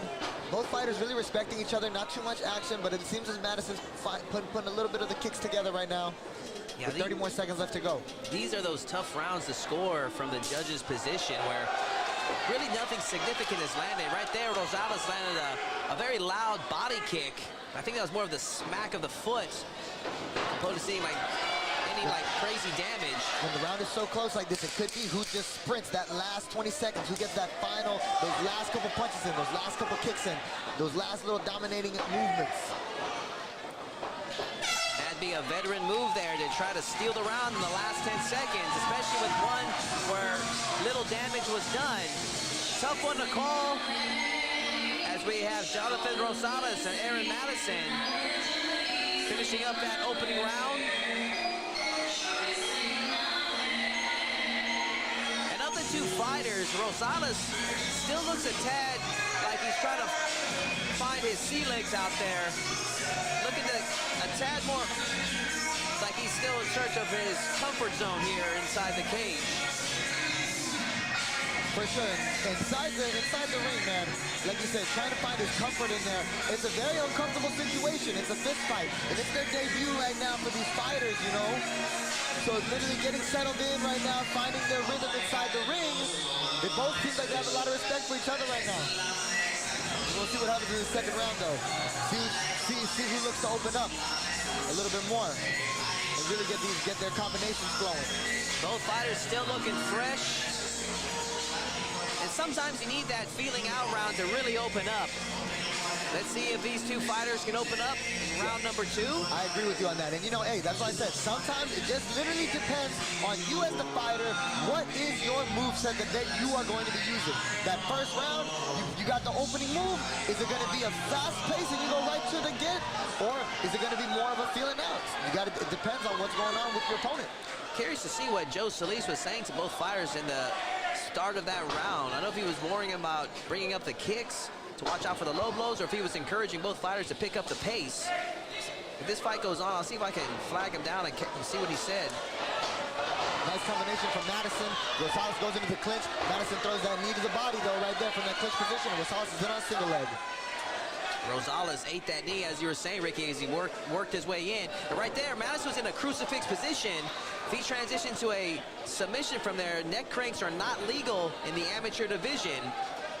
And as I say that, we see a cut in a very bad spot over the left eye of Rosales. In the amateur fights, I mean, that could be a fight-ending cut.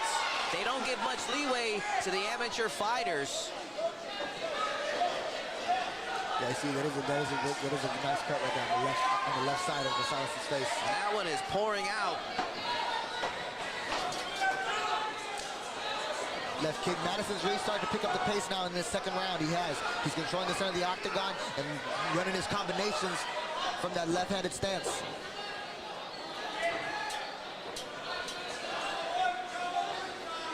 I think Rosales is trying to time another takedown. Looking like he's biding his time and trying to time it. See if he can close the gap. Madison keeping it at bay. Solid right hand there from Rosales. Oh, excuse me, from Madison.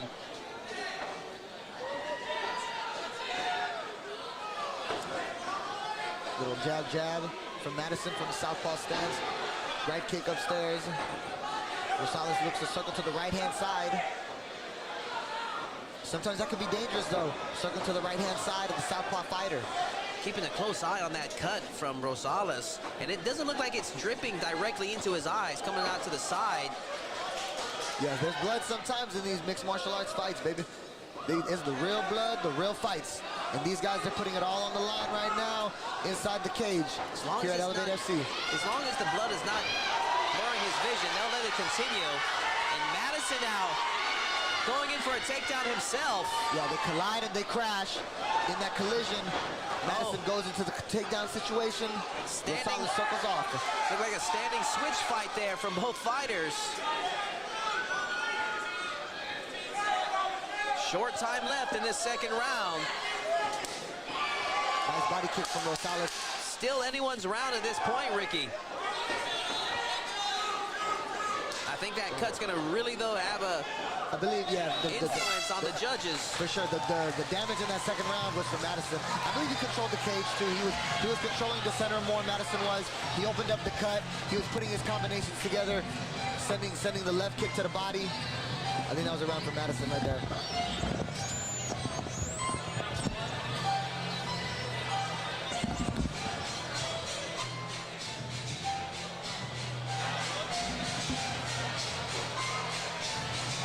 We got Jace Petrie right here on the camera, working on the left eye of Rosales. The OG, Jace Petrie.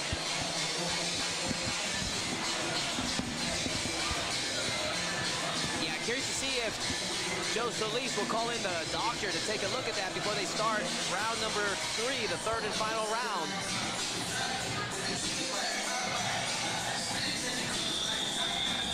There we see a shot of Madison in his corner. And as you're saying, Jace Petrie, longtime mixed martial arts veteran, been part of the sport for the last 2 decades. Able to get a handle on that cut and earn Rosales the right to continue. That's good, that's good. You know, these fighters, they come in here, they put their heart in here, you know what I'm saying? They want to fight to the very end. Rosales come back, oh, but it looks like Solis, look at this. Solis called the doctor in, so we're gonna go get a look at it. Yeah, and I think Petrie did a good job in stopping that cut. I believe the doctor will let it go on, but just as a precaution. Yep. Joe Solis, that's good news to hear. Rosales has earned the right to fight on.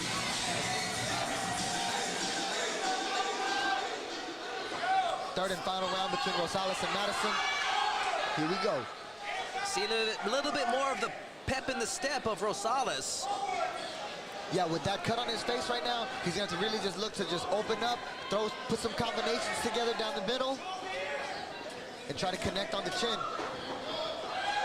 Rosales looks to be loading up that right hand. See if he can fire it off right down the middle. Landed some good straight crosses in the previous round.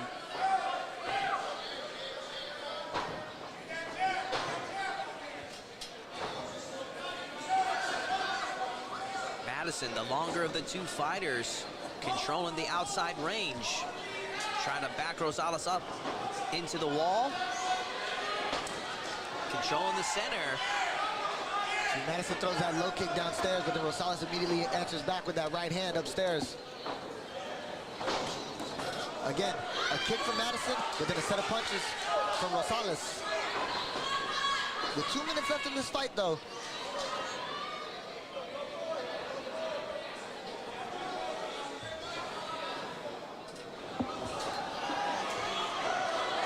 Rosales looking to catch that leg and see if he can transition it into a takedown.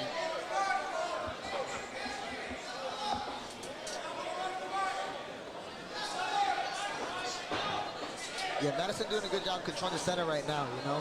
Him being in that southpaw stance, from my perspective right here in the commentary booth, he's working behind that jab, you know what I'm saying? And he's going downstairs with the left kick from the southpaw, sometimes send it upstairs too sometimes. Oh, we got a mouthpiece I think out. that's Rosales' mouthpiece. Yep. They're not even gonna wash it off. He's just gonna put it in and just keep fight on. That's right. We got about 70 seconds left in this fight. No timeouts in mixed martial arts, ladies and gentlemen.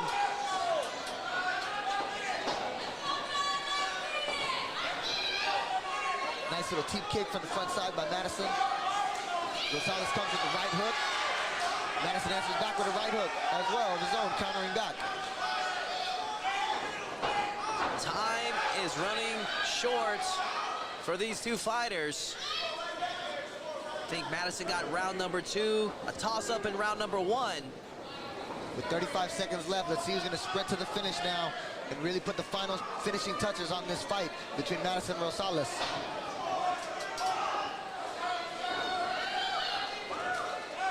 Big head kick from Rosales, a kick back from Madison, and a spinning back fist. And Rosales answers back with a flurry of punches, a right, left, right. Who wants to win their debut more?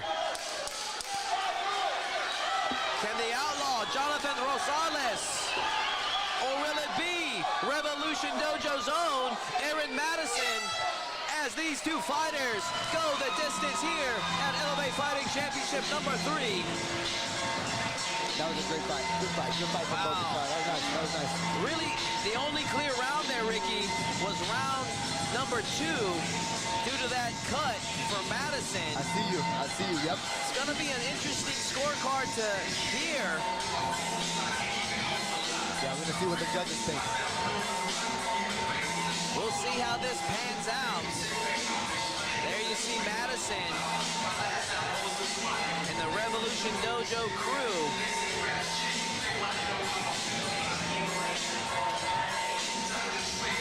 Yeah, all respect to both fighters. That was a hard-fought fight, you know what I'm saying?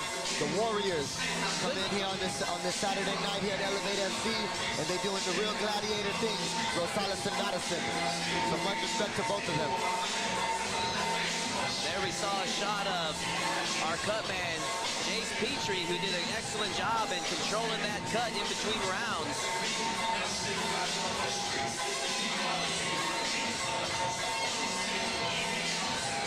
As we anxiously await the official decision between Jonathan Rosales and Aaron Madison.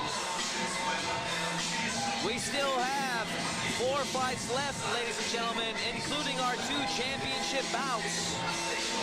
Byron Wells and Donovan Manuel will throw down for the lightweight championship in our co-main event. I am Todd Moore calling the action here with Houston's own Ricky T, the Ultimate Fighter. Let's go.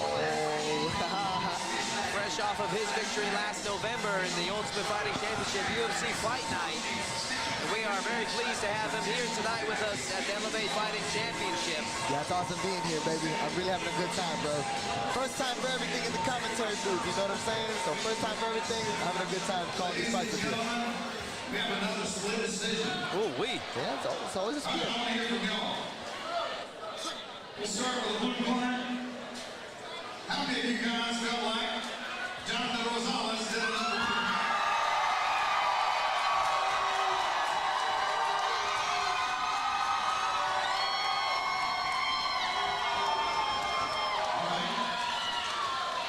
How many of you guys thought Aaron Madison did another win fight?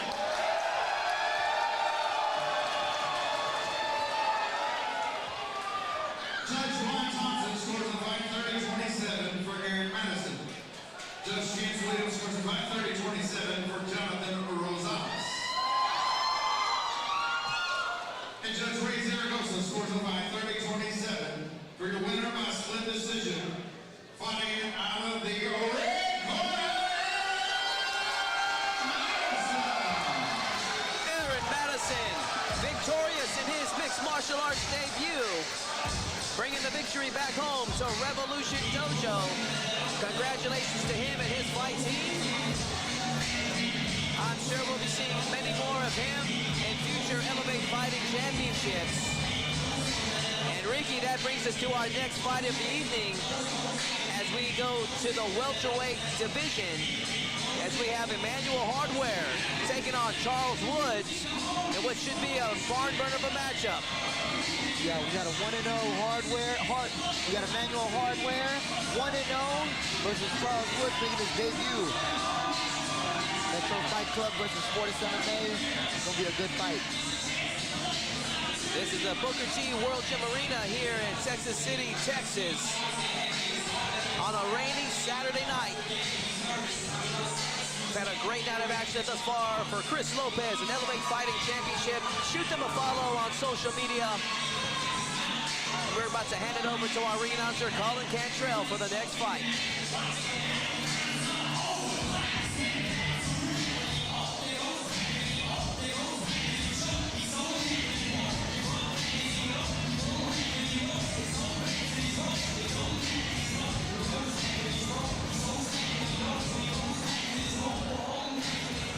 Ladies and gentlemen, moving right along, please welcome over to the cage, representing Fortis MMA, Charles Wood.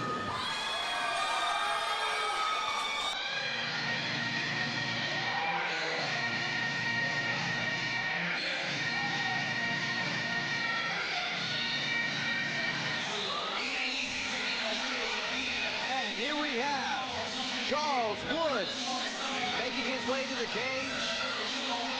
6'1", 26 years of age, representing Fortis MMA. Hailing out of Dallas, Texas.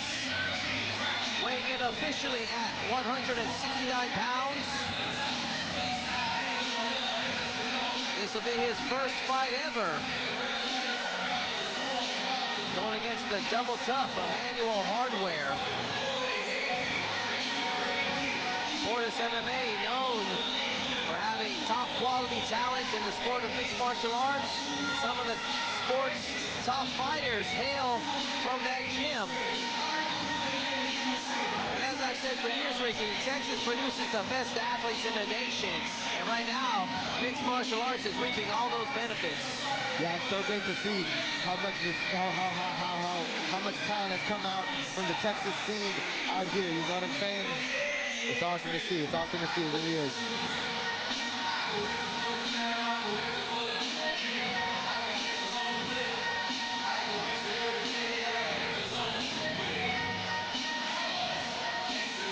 Final touches for Charles Woods as he prepares for battle. ClearLineMedia.com. Share the link and spread the word with your friends. 2 title fights coming up.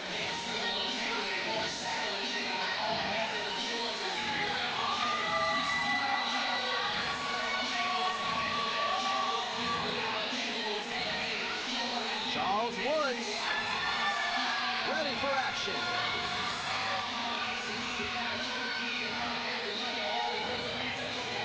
Yeah, Charles Woods came out of the Muay Thai trunks. Whenever I see people come out of the Muay Thai trunks, I'm thinking, oh, they're gonna come out with some Muay Thai attacks.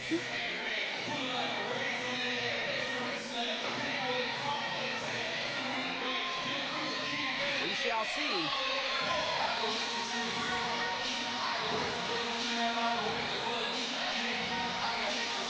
As he claims the ring, and we await the arrival of his opponent.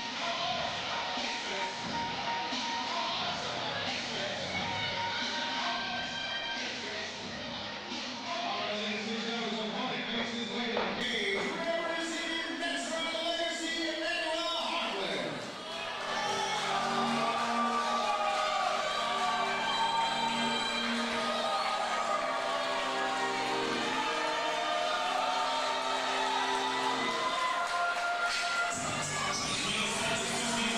Metro Fight Club's own Emmanuel Hardware. 6 foot tall, 28 years of age, officially weighing in at 166.6 pounds. Currently standing at 1-0. His previous fights was a second-round TKO over Michael Garza at Elevate FC #2 back in October. Fresh off of a win like that, just 3 months shy, so you know that he's coming into this fight well prepared. Yeah, for sure you got that momentum right there, huh? Emmanuel HD, Manny, Hardware. Nice. HD, Manny.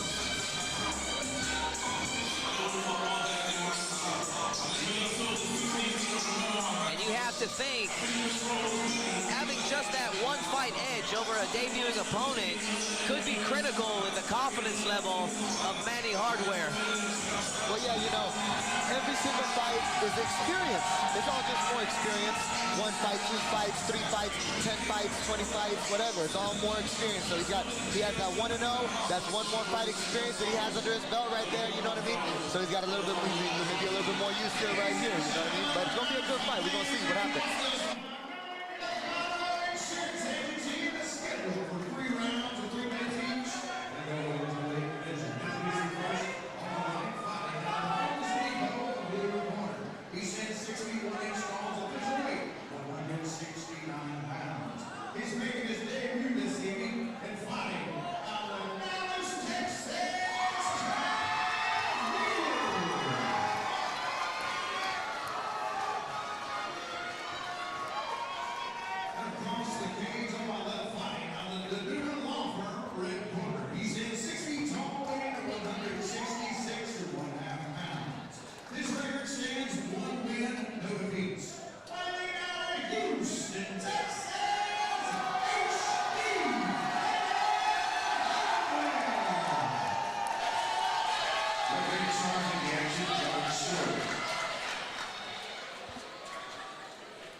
Charles Woods, Emmanuel Hardware.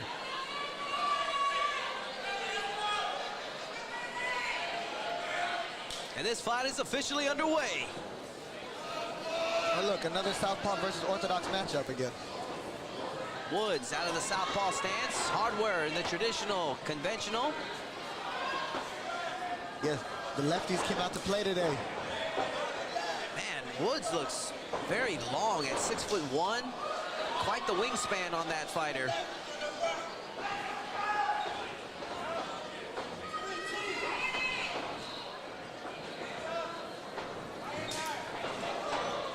Kick from Hardware, but a kick back from Woods right here. They're both exchanging with these boxing combinations in the middle, trying to see if you get themselves established first in the stand-up exchanges. Feeling out process for these two fighters. See Hardware eyeballing the kick. Woods trying to answer back. Left high kick right there from Woods. A 1-2 from Emmanuel Hardware. 3 3-minute rounds in these amateur fights. Yeah, well, these guys, they're looking good right now. We're 1 minute into this fight. It's a good stand-up battle they're doing right now. Ooh, little Superman with the left right. Oh, nice. From Hardware. Hardware able to score with that right hand at the very end of that exchange.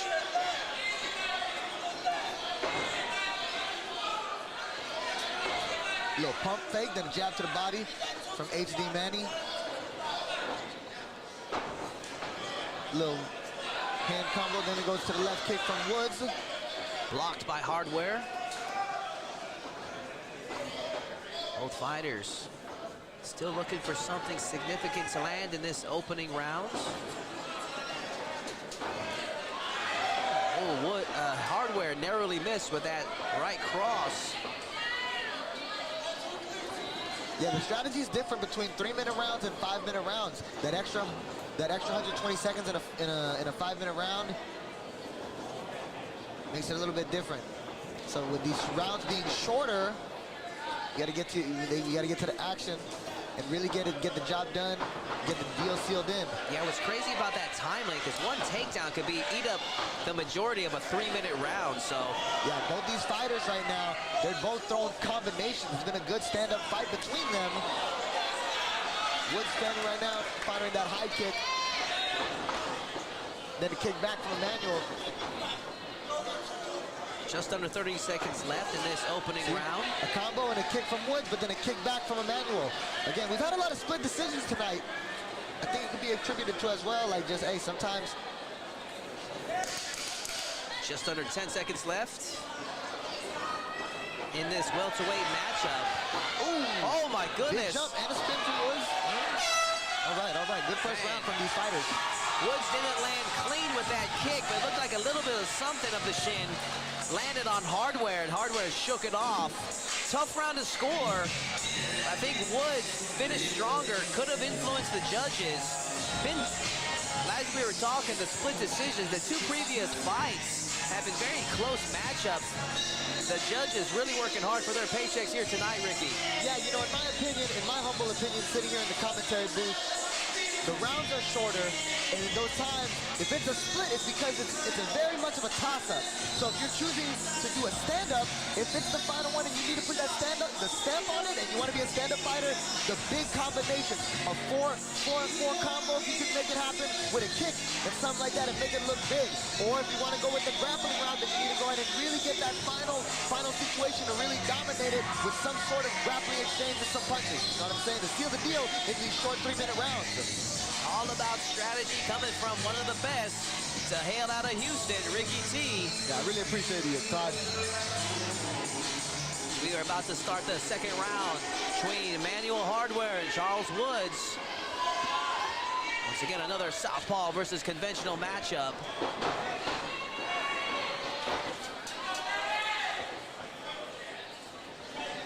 Both fighters doing a good job. Little shimmy from both of them, pumping the fakes and then working behind those combinations. Trip there from Woods. Hardware looking to capitalize, but good recovery on Woods. Yeah, Woods did a good job right there of keeping the movement going in that situation. He tripped and fell. Oh, eye poke there. Eye poke, no, the Hardware fight's on. You gotta be careful there because the referee didn't step in the middle of those two fighters. And Woods let him off the hook, hit an attack while he was stopping there for that moment. Yeah, it just depends on what's your vibe. You as the fighter, I don't know, whatever is your vibe. You maybe give him a second, or you just attack him. Whatever. It's a good fight right now between them. Hardware coming on strong now, forcing Woods to circle away from the wall. 2 minutes left in this second round. Great fight right now between Woods and Hardware.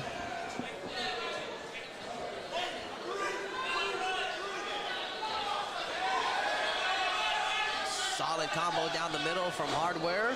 Good defense from Woods, though, as he lands a solid strike himself. Little pump right there. Into the kick from Woods. At this point, both fighters are grooved in, finding their groove into this fight. Yeah, I told you Woods came out with the Muay Thai trunks. I thought he was gonna come with that. He was coming with the striking game plan. Low kick from him.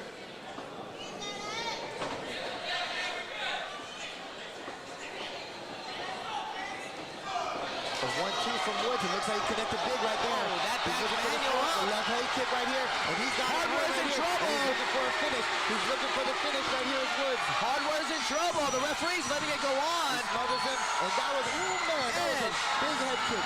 Charles Woods with the victory here tonight, stopping Emmanuel Hardware with the TKO. Yeah, that was a big combination from Woods right there. The 1-2 into the left high kick, the southpaw stance, and he sent it. That was a big win. That was a big win right there for Woods, man. Great job from Woods. Took his time, looked for his openings, and as soon as he smelled blood, he went in and finished it. Congratulations to that young man on a solid victory here tonight over a double tough Manny Hardware.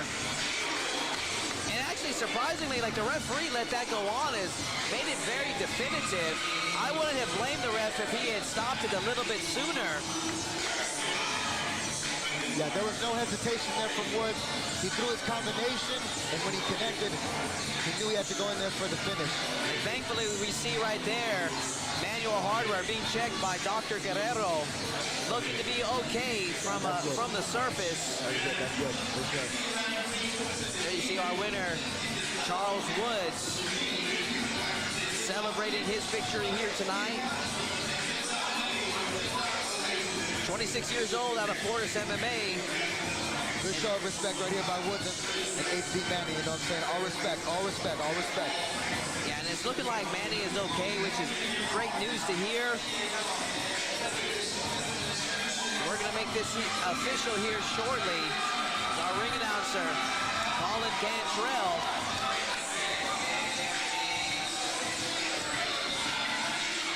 Spread the word, ladies and gentlemen. ClearLifeMedia.com. Chris Lopez's Elevate Fighting Championship #3. Gonna keep getting bigger and better. Lopez providing a platform for some of the young, up-and-coming fighters in the nation. So if you think you can fight, contact this man, Chris Lopez. Get on an Elevate Fighting Championship card and work your craft. Fantastic.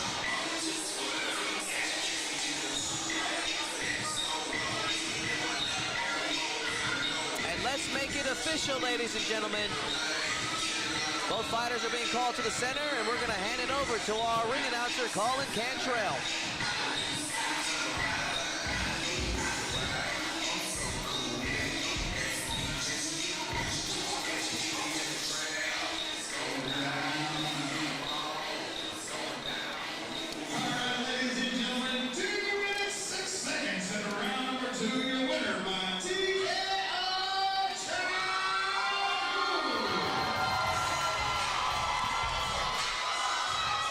Congratulations to Charles Woods, 1-0. No better way to kick off your mixed martial arts debut. And that leads us to our next fight of the evening, as we are having our bantamweights throwdown as Kendall Weeks takes on Joshua Balderas in a 135-pound matchup. Ricky, your weight class. Yeah, this was the fight that I told you at the very beginning when you asked me, what's one fight that you're really excited about? I said this one, Balderas versus Weeks. 2 championship fights, 2 belts on the line. Should be a barn burner. I'm looking forward to that from your word.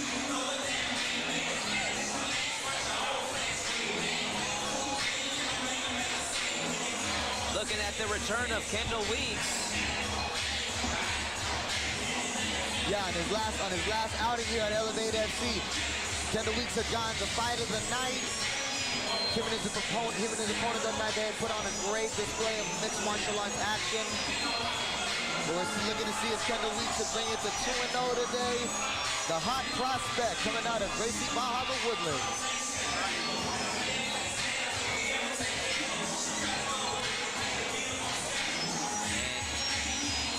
One of the judges just came up to us and shook our hand. I'm guessing with that could possibly be another intermission before we finish off with our last 3 fights of the evening, ladies and gentlemen.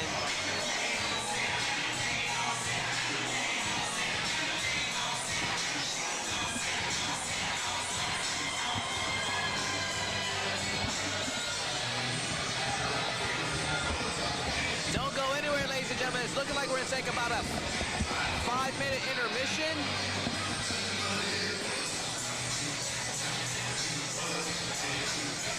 And we will be back shortly, ladies and gentlemen.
about that time, ladies and gentlemen. Make your way back.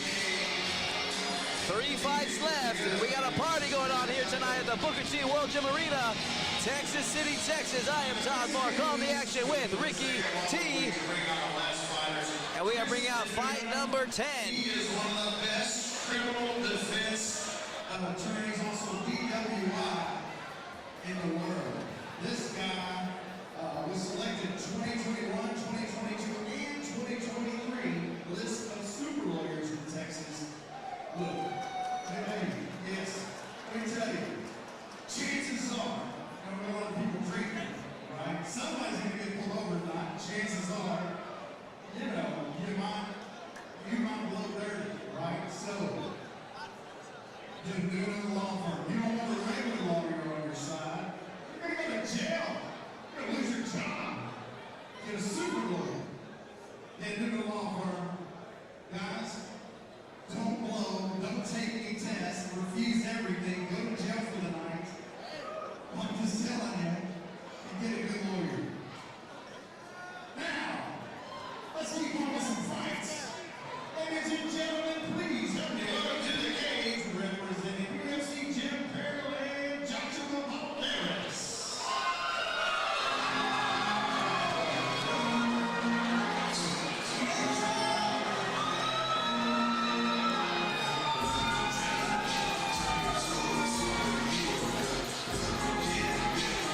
Making his way to the cage right now, El Tigre, Joshua Balderas, looking to make a successful mixed martial arts debut here tonight. 5'5", 23 years of age, officially weighed in at 132.4 pounds, representing UFC Jim Pearland, fighting out of Houston, Texas. And Yeah, Balderas today making his debut. He's got a tough test ahead of him in weeks. In 10 weeks he does, but if Balderas can get the job done tonight, this would be a great job, or this would be a great step in his career for his first fight right now. But a tough test in front of him, yes it is. Final touches for Joshua Balderas as he goes against the 1-0 Kendall Weeks.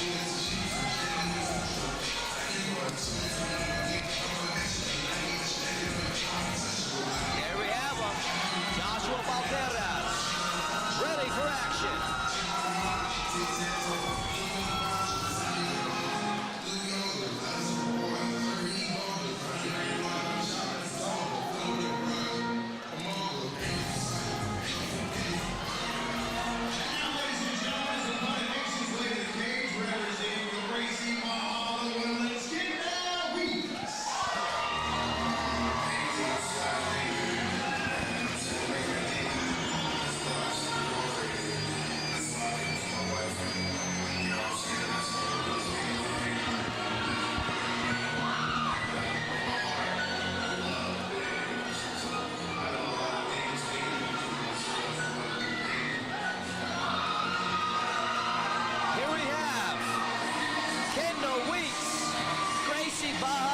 His own 5'8", 25 years of age.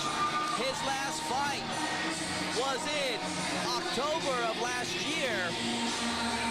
A unanimous decision victory over Luke Guillen.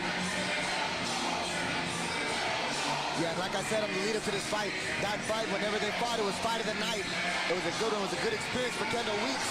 Let's see if he can keep the momentum going off of that last fight and keep that momentum rolling with a big win here tonight. We'll see. Does nothing but train. He looks all business here tonight.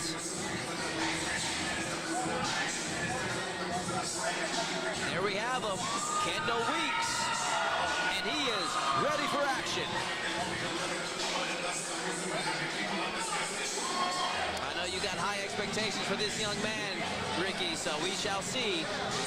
Will he rise to the occasion tonight? Yes, sir, we will see.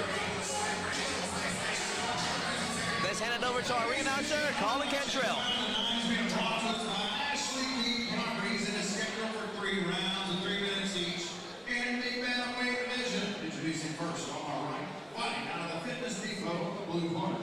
He stands 5 feet 5 inches, all weighing in at 132 and 1/2 pounds. He's making his MMA debut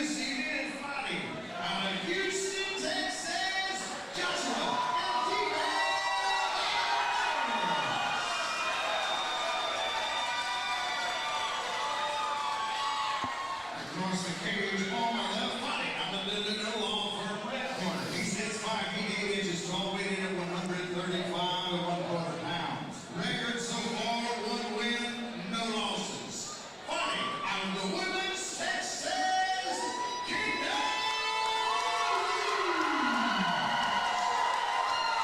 Referee in charge of matches, Joe Solis.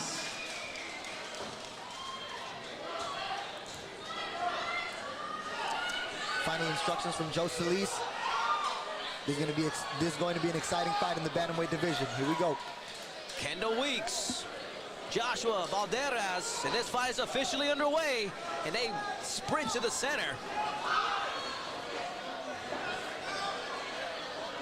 A little jab from Kendall Weeks. A low kick from Valderas. And already seeing a difference in the speed between these two fighters in the rest of the fights tonight. Yeah, they're wasting no time, and again, right to the action, right here in the middle of the cage. Nice double jab cross there from Weeks. Weeks in the black, Valderas in the brown. And Weeks trying to let the referee know just to watch out for the finger pokes. That's good ring awareness. 1-1-2 right there from Kendall Weeks. Another jab from Weeks and a left kick. Snuck through the guard of Valderas, but Valderas answers back. Yep, he's coming with a furious combination right now. Right, left, right, and it's followed by another right and a right low kick. Valderas does. Can definitely see the difference in height. The 5'5" Valderas going against the 5'8" Weeks. We takes advantage of that height advantage. Yeah, in this type of situation, Weeks have to work behind that jab and try to work his combinations behind that jab to keep the long distance, while Valderas have to try to close the distance with his combinations. All stand up thus far in this bantamweight matchup. Yeah, we're at the halfway mark of the second round right now between Valderas and Weeks, and it's been an exciting, a lot of energy going in this first round for sure. It's been an exciting fight. Valderas taking control of the center. Weeks tries to answer back with that kick. Narrowly missed. Yeah, it's a real fight we have in our hands right now, Todd. It's good.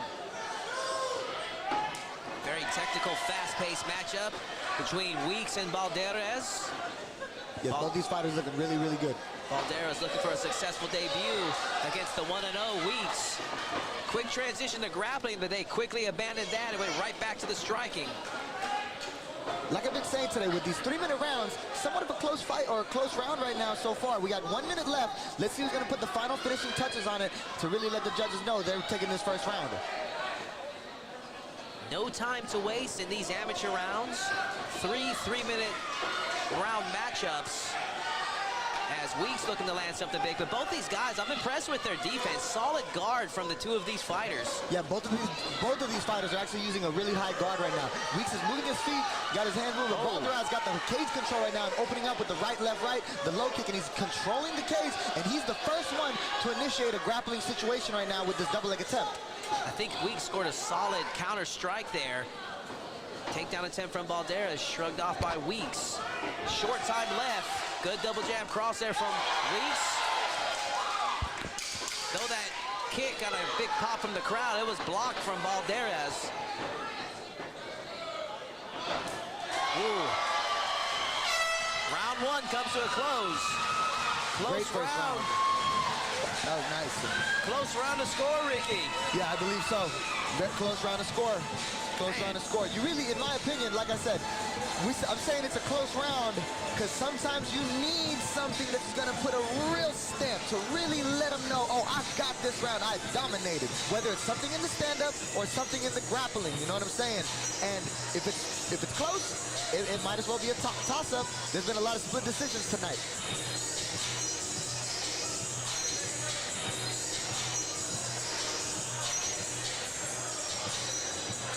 There we see the corner of Valderas. You have to imagine, what is his corner instructing him to do?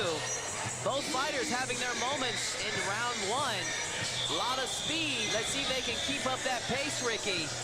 Yeah, Valderas was trying to control the cage in that final exchange when he went to that takedown situation on the fence. Let's see what adjustments both these fighters make going into their game plan for round two. They felt each other out in this first round.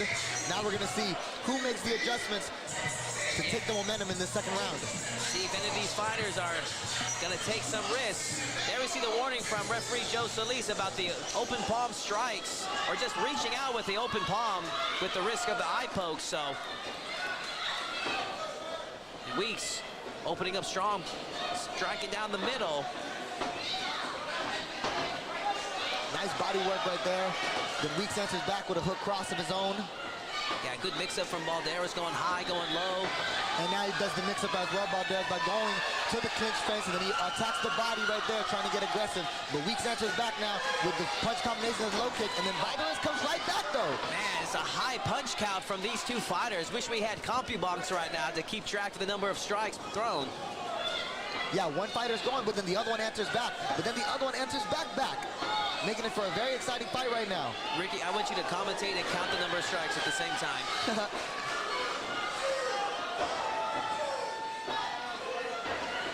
Balderas, though, right now controlling the cage right now with the jabbing, controlling the center.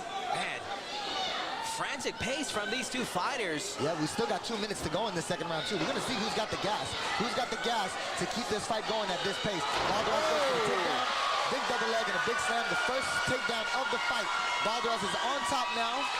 Solid takedown from Balderas. Let's see what he can do with it. Yep. Balderas going to pin him down, while Kendall Weeks is going to have to look to keep moving and keep the movement going. Nice hustle from Weeks. He hustles, yeah, like you said, he hustles to get back up to the feet. And now the first takedown exchange happens. Oh. But Balderas looking like he has the energy right now as he goes and does a clinch now. Balderas taking advantage of that high kick from Weeks and closing the gap. Nice, but then Weeks gives him a high kick back, though. Unable to take advantage of that position as Weeks now takes the center of the cage. Nice. Balderas comes back with a 1-1-2. Weeks with the kick, and then Balderas comes back with the hands. And then into a takedown situation again. Balderas is in on a single leg. He bails on it. Weeks throws the left hook on the break. 1 minute left in this high-intensity, high-paced fight between these two bantamweights. But that's the thing. In these lower weight classes, you got to be able to go at that high speed. Who's got the energy for this to go all the way for these 9 minutes in this fight? And I'll tell you this much, Ricky, neither of these two are slowing down. They look fresh. Oh, yeah, this is a great fight. But like I said, Kendall Weeks got that fight of the night before, and Balderas has shown up. Balderas came through, and he's showing up for a real fight. Balderas took that kick and just shook it off and kept plowing forward. Yep, the 1-1, a body right hand, a right hook to the body for Balderas. Balderas goes back to this double leg. His hands are locked right now. This could be big. Short time left. Can he score this takedown? Weeks does a good job of shuffling. He's keeping the movement right there, or shucking up the arms. 10-second clock right there. Let's see who will leave a lasting impression in these closing seconds. This could be huge. Oh! Great exchanges from these fighters right there. Good finish. Gosh. Close fight, Ricky. Yeah, I agree. Very close fight. Balderas with the only takedown scored thus far, but both fighters, once again, having their moments, landing some solid strikes. Yeah, in a high-paced situation like this, in a high-paced fight just like this, it's really important for when you have that minute, that 1 minute rest, to really control that breathing and do your best to get that oxygen back in your system, lower that heart rate while still listening to your cornerman to get that energy back to finish it all off in this final round coming up. One of my favorite quotes is they say that first round goes to who has better technique. The first round goes to the better athlete. Second round goes to who has better technique. Third round goes to who has more energy and the more heart, who wants it more. Well said from your Ultimate Fighter, Ricky T, as we enter into the third and final round. We just saw both corners giving final instructions to their fighters. And as you were saying, Ricky, who wants it more right now? Who's got the most energy? That story will unfold in what's been a thrilling fight thus far. Here we go. Let's see how the final chapter pans out.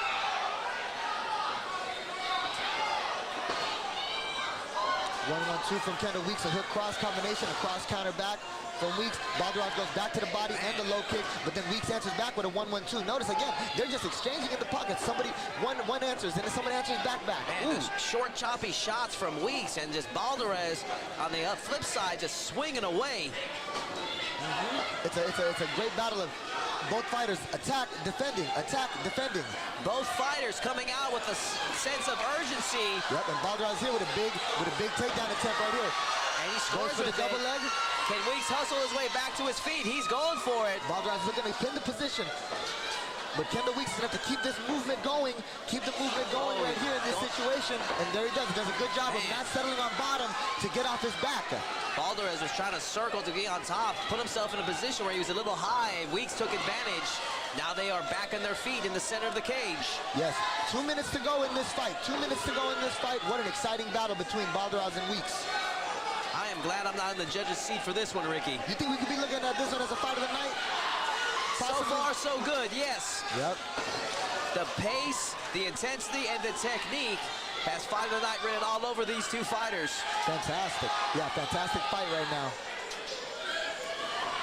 90 seconds left in this third and final round between Weeks and Balderas. Balderas does a little fake, and then the right hand, another jab exchanges. Man, both fighters look just as fresh as they did at the start of the fight. 1-1-2 from Weeks, then a 1-1 from Balderas, a 1-1 from Balderas, a clinch. They're moving. Seesaw battle between these two. As soon as one comes forward, the other one just answers right back. Yeah, a lot of heart, a lot of heart. They're both showing that fighting spirit, that warrior spirit. Oh. Oblique kick there from Balderas. Haven't seen too many of those in a while.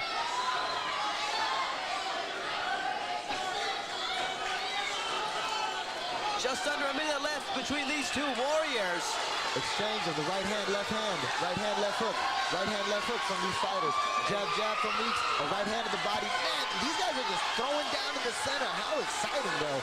Wow, what a great fight. The crowd's going wild. They're screaming, they're hollering. Kendall Weeks and Joshua Balderas. What a performance from these two.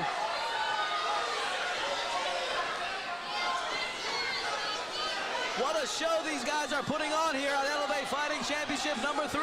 Yeah, Elevate FC is going down. The excitement. 10 seconds left, the final moments. Balderas goes for a takedown right here. Weeks looking to defend right here with the left arm underhook. Balderas, see if you can put an exclamation point on this fight. Wow. Sit through, and Kendall Weeks and Joshua Balderas Wow, go what a to a fight. decision. My goodness, Ricky. What a fight. That was a great fight. Incredible fight. Much respect to Weeks and Balderas. That was a great fight from both of them fighters. If you wanted to display the speed of the lower weight divisions, that fight right there would be definitely one to display. Man, those guys were just non-stop for 3 straight rounds. If you can go back, I would love to get a punch count number from those two fighters. I mean, they were in a high volume. Wouldn't surprise me if they broke 75, at least 75 strikes thrown between the two of them. I was going to say 100. Could be. One of them, that is rare, especially 3 3-minute rounds. Man, what a fight. That was great to watch. We still have our co-main events and main event coming up, ladies and gentlemen. After a fight like that, why wouldn't you want to share this with your friends? Share the wealth. Let them know. ClearLifeMedia.com.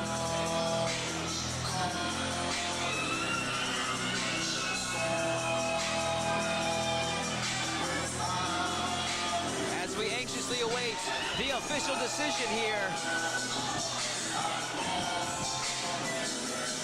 Ricky, this one's too close to call.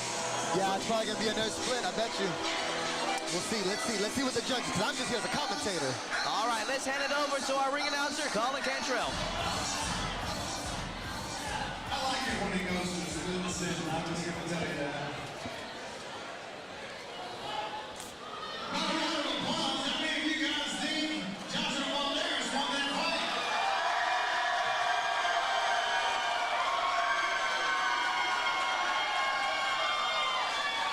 Another round of applause. How many of there think Kendall Weeks won that fight?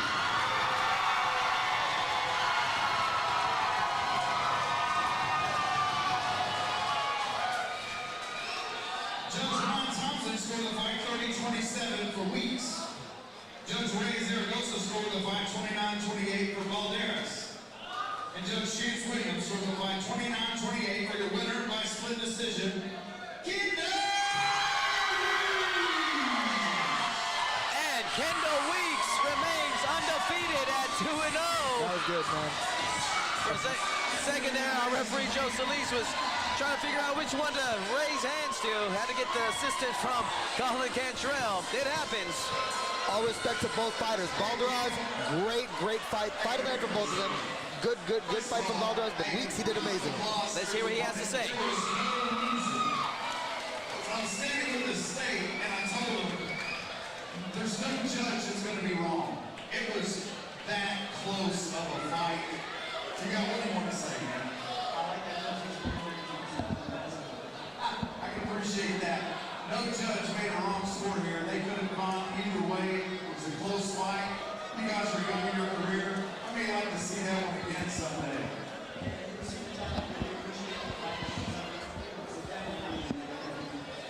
Good stuff. Hey, we appreciate you, man. One more time, ladies and gentlemen, give it up. Great job by Kendall Weeks. Big victory for him. Improves to 2-0. Split decision win. More experience for him like that. He earned it tonight. And a good win that he could go off of. All respect to those fighters.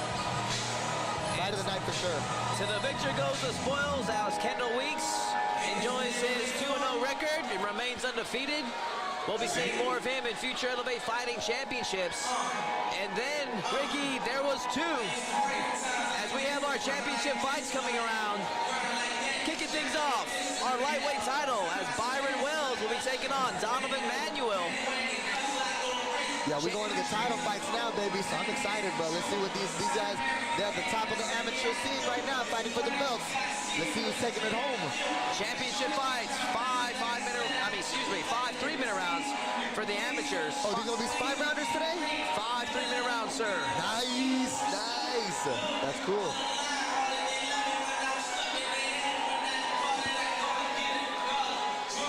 And the music is blaring here tonight at the Booker T World Gym Arena. I've been to a lot of fights, but I'm serious when I say this. You guys have been a fun crowd tonight. You guys are energized.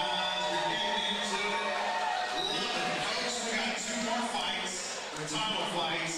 They're going to be fun. And I know you guys are going to let them hear you. Let's kick it off. Ladies and gentlemen, please help me welcome to the cage, representing Heritage Muay Thai and Donovan Manuel.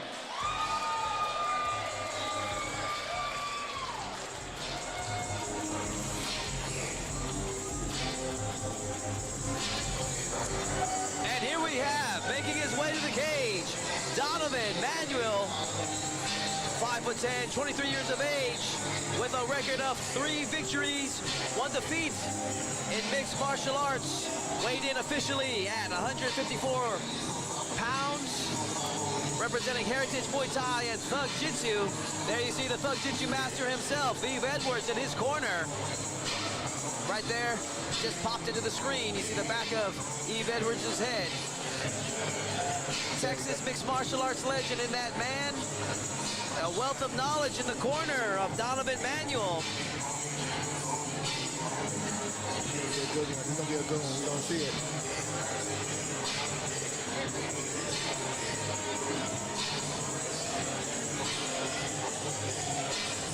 Final touches for Manuel. Has a variety of nicknames. Calls himself young, rich, and handsome. I like right here on the hobbies, reading on the list, he put his hobbies, he likes whooping ass.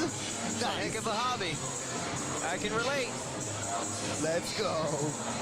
There you see him, Donovan Manuel, ready for action.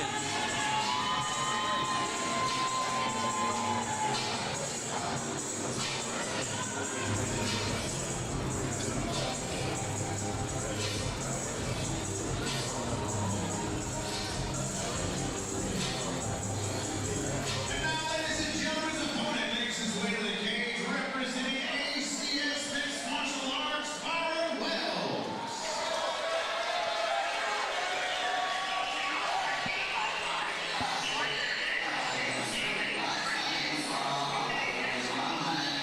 Making his way to the cage, Byron Diesel Wells, 5'9", 29 years of age, 2-1 in mixed martial arts, officially weighed in at 154 pounds, representing ACS Mixed Martial Arts. Yeah, it's going to be a good fight between these two for the lightweight belt. Yeah.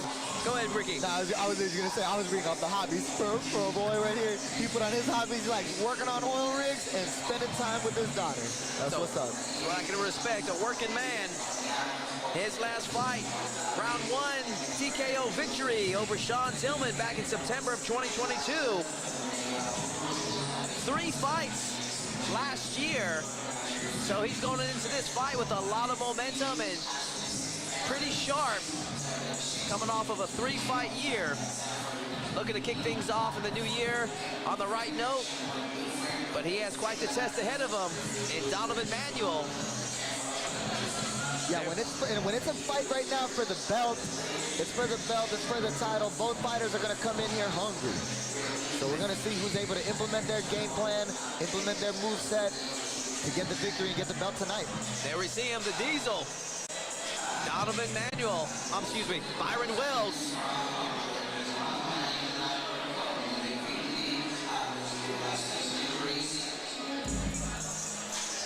Man, Manuel over there in a very relaxed state on his knees. Right here we get a shot of Wells, but we got a shot of Manuel on the other side. There it is. Ladies and gentlemen, our co-main event of the evening has been brought to us by Fitness Depot, Houston, Texas, and is scheduled for 5 rounds of 3 minutes each and will determine the inaugural Elite FC lightweight champion. Introducing first, on my right, fighting out of the Fitness Depot blue corner. He stands 5 feet 10 inches tall, weighed in 154 3/4 pounds. His record stands 3 wins against a lone defeat. Fighting out of Houston, Texas, the young, rich, handsome Donovan Manuel.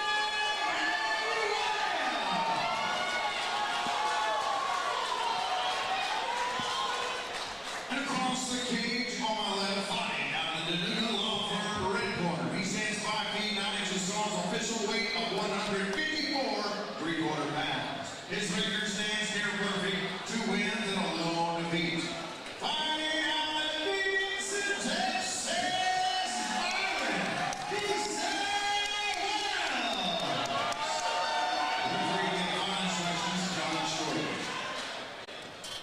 Both these fighters coming with that calm energy prior to the start of the fight. Final instructions for this championship matchup. 5 3-minute rounds. And Ricky, the moment of truth has arrived. I'm excited, bro. Byron Wells, Donovan Manuel.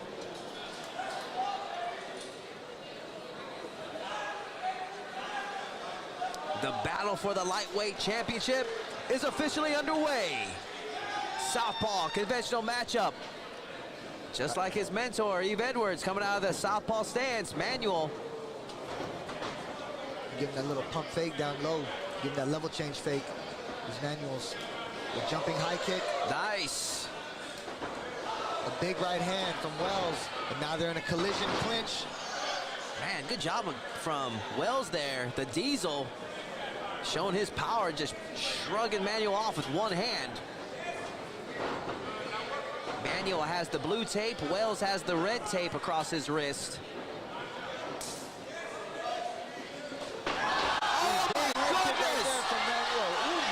From Manuel, and Wells is in trouble, Ricky. Yeah, he's swarming. He's throwing some big palms right here. He's throwing some big bombs. And Manuel is all over him.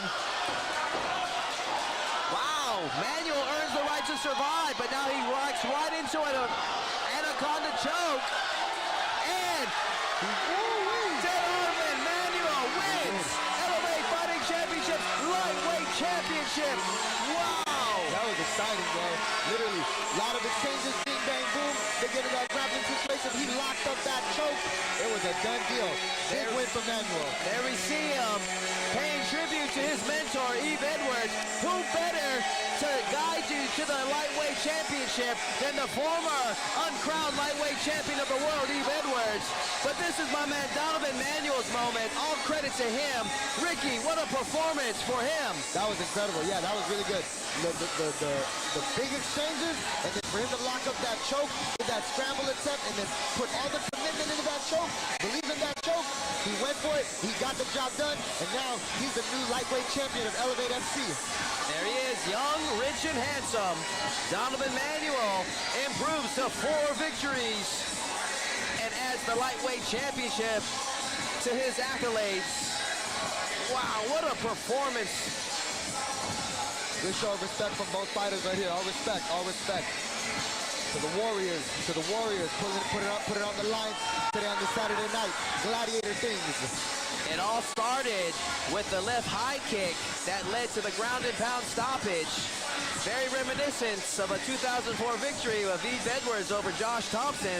A head kick knockout that if you haven't seen it, what are you waiting for? Very nice.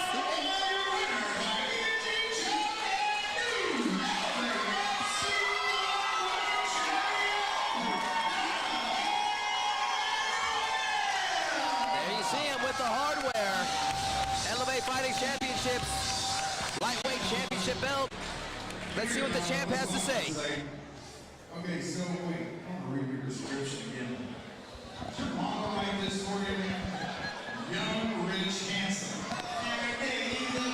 So, speaking of these, you train at what does that stand for? Thug University. That's right. What are you learning at Thug University? We learn how to beat people up, choke them out, take them to the ground, stand back up, do it again. And you're being taught by Houston's own legend, Yves Edwards in the house. Do you know how fun Yves Edwards? I didn't last long. He took it easy on me. He did. I was an idiot. But I did. I got in there at least. Hey, I'll tell you what, you're the inaugural champion. You look great tonight. You came out like a tornado. I mean, what was the game plan coming in? The game plan was, I knew it was going to be 5 rounds title fight. I wasn't in a rush. I was going to take my opportunities. That's exactly what I did. You kind of created your opportunities. You jumped across the cage, you kicked him in the head, and then I don't know, it's just like you just wouldn't stop. You got on top of it. Next thing you know, you had him in a nasty, nasty guillotine. He was wrapped up. The only hand that was free was just tapping, you know? So, God bless you. Great fight. I see a big future with you, brother. I look forward to you to win that belt. Ladies and gentlemen, one more time. Young, rich, and handsome.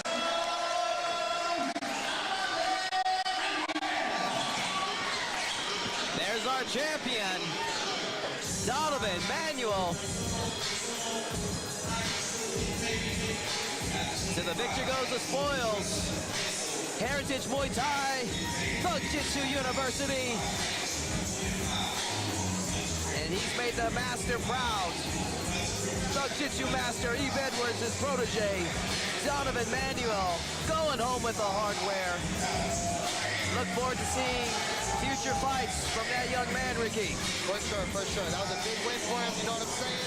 That was awesome to see. He's only 23 years of age as well. That's good. That's real good. That's real good.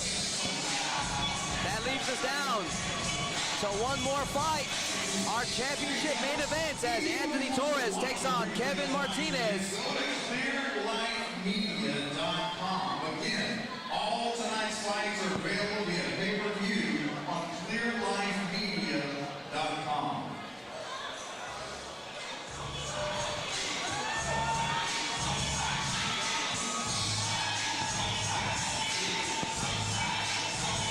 Our main event will be a flyweight championship matchup. And here we go. Let's do it.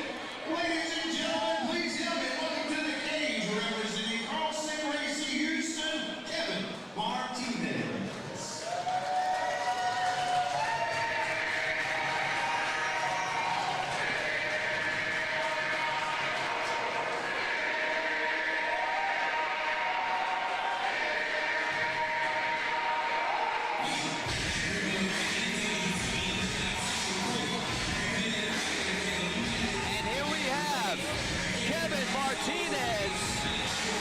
27 years of age, 3-0 in mixed martial arts. That earned him the title shot here tonight.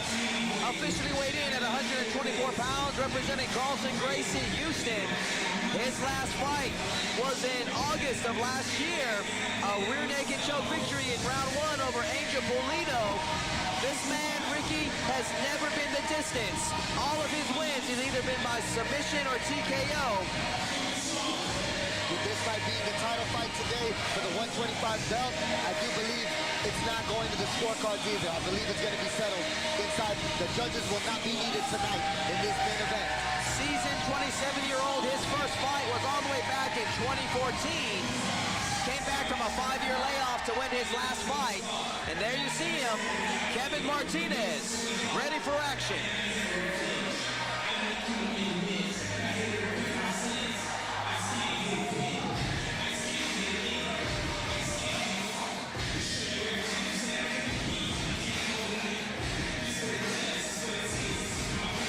Ladies and gentlemen, his opponent makes his way to the cage, representing Metro Legacy, Anthony Torres.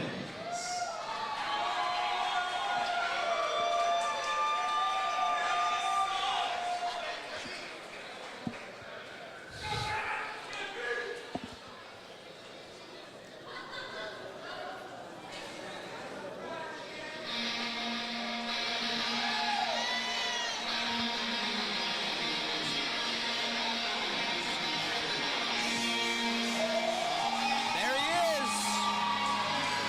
The Jungle, Anthony Torres. 5'9", 27 years of age, official weight 124.5 pounds. Our most experienced fighter and most successful fighter on the card here tonight with a record of 5 victories with only 2 defeats.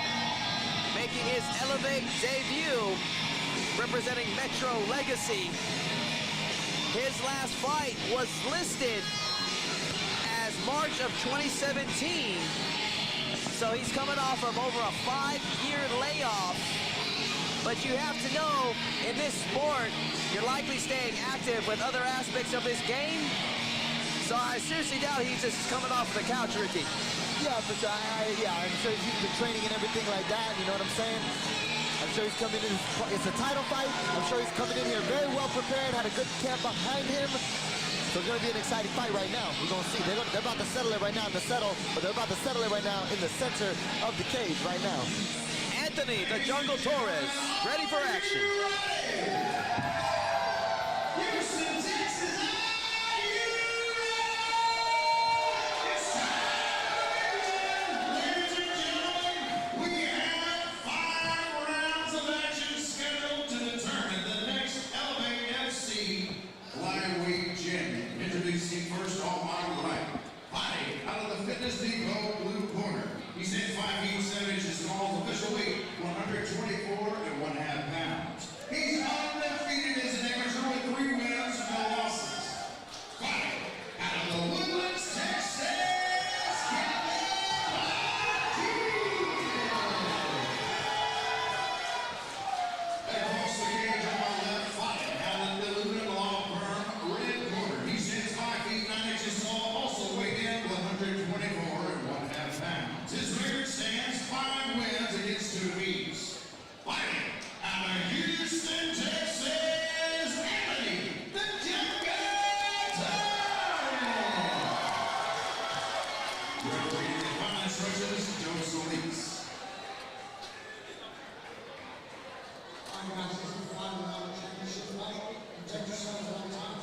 Follow my instructions all the time. Judge your life if you wish so. Let's do this.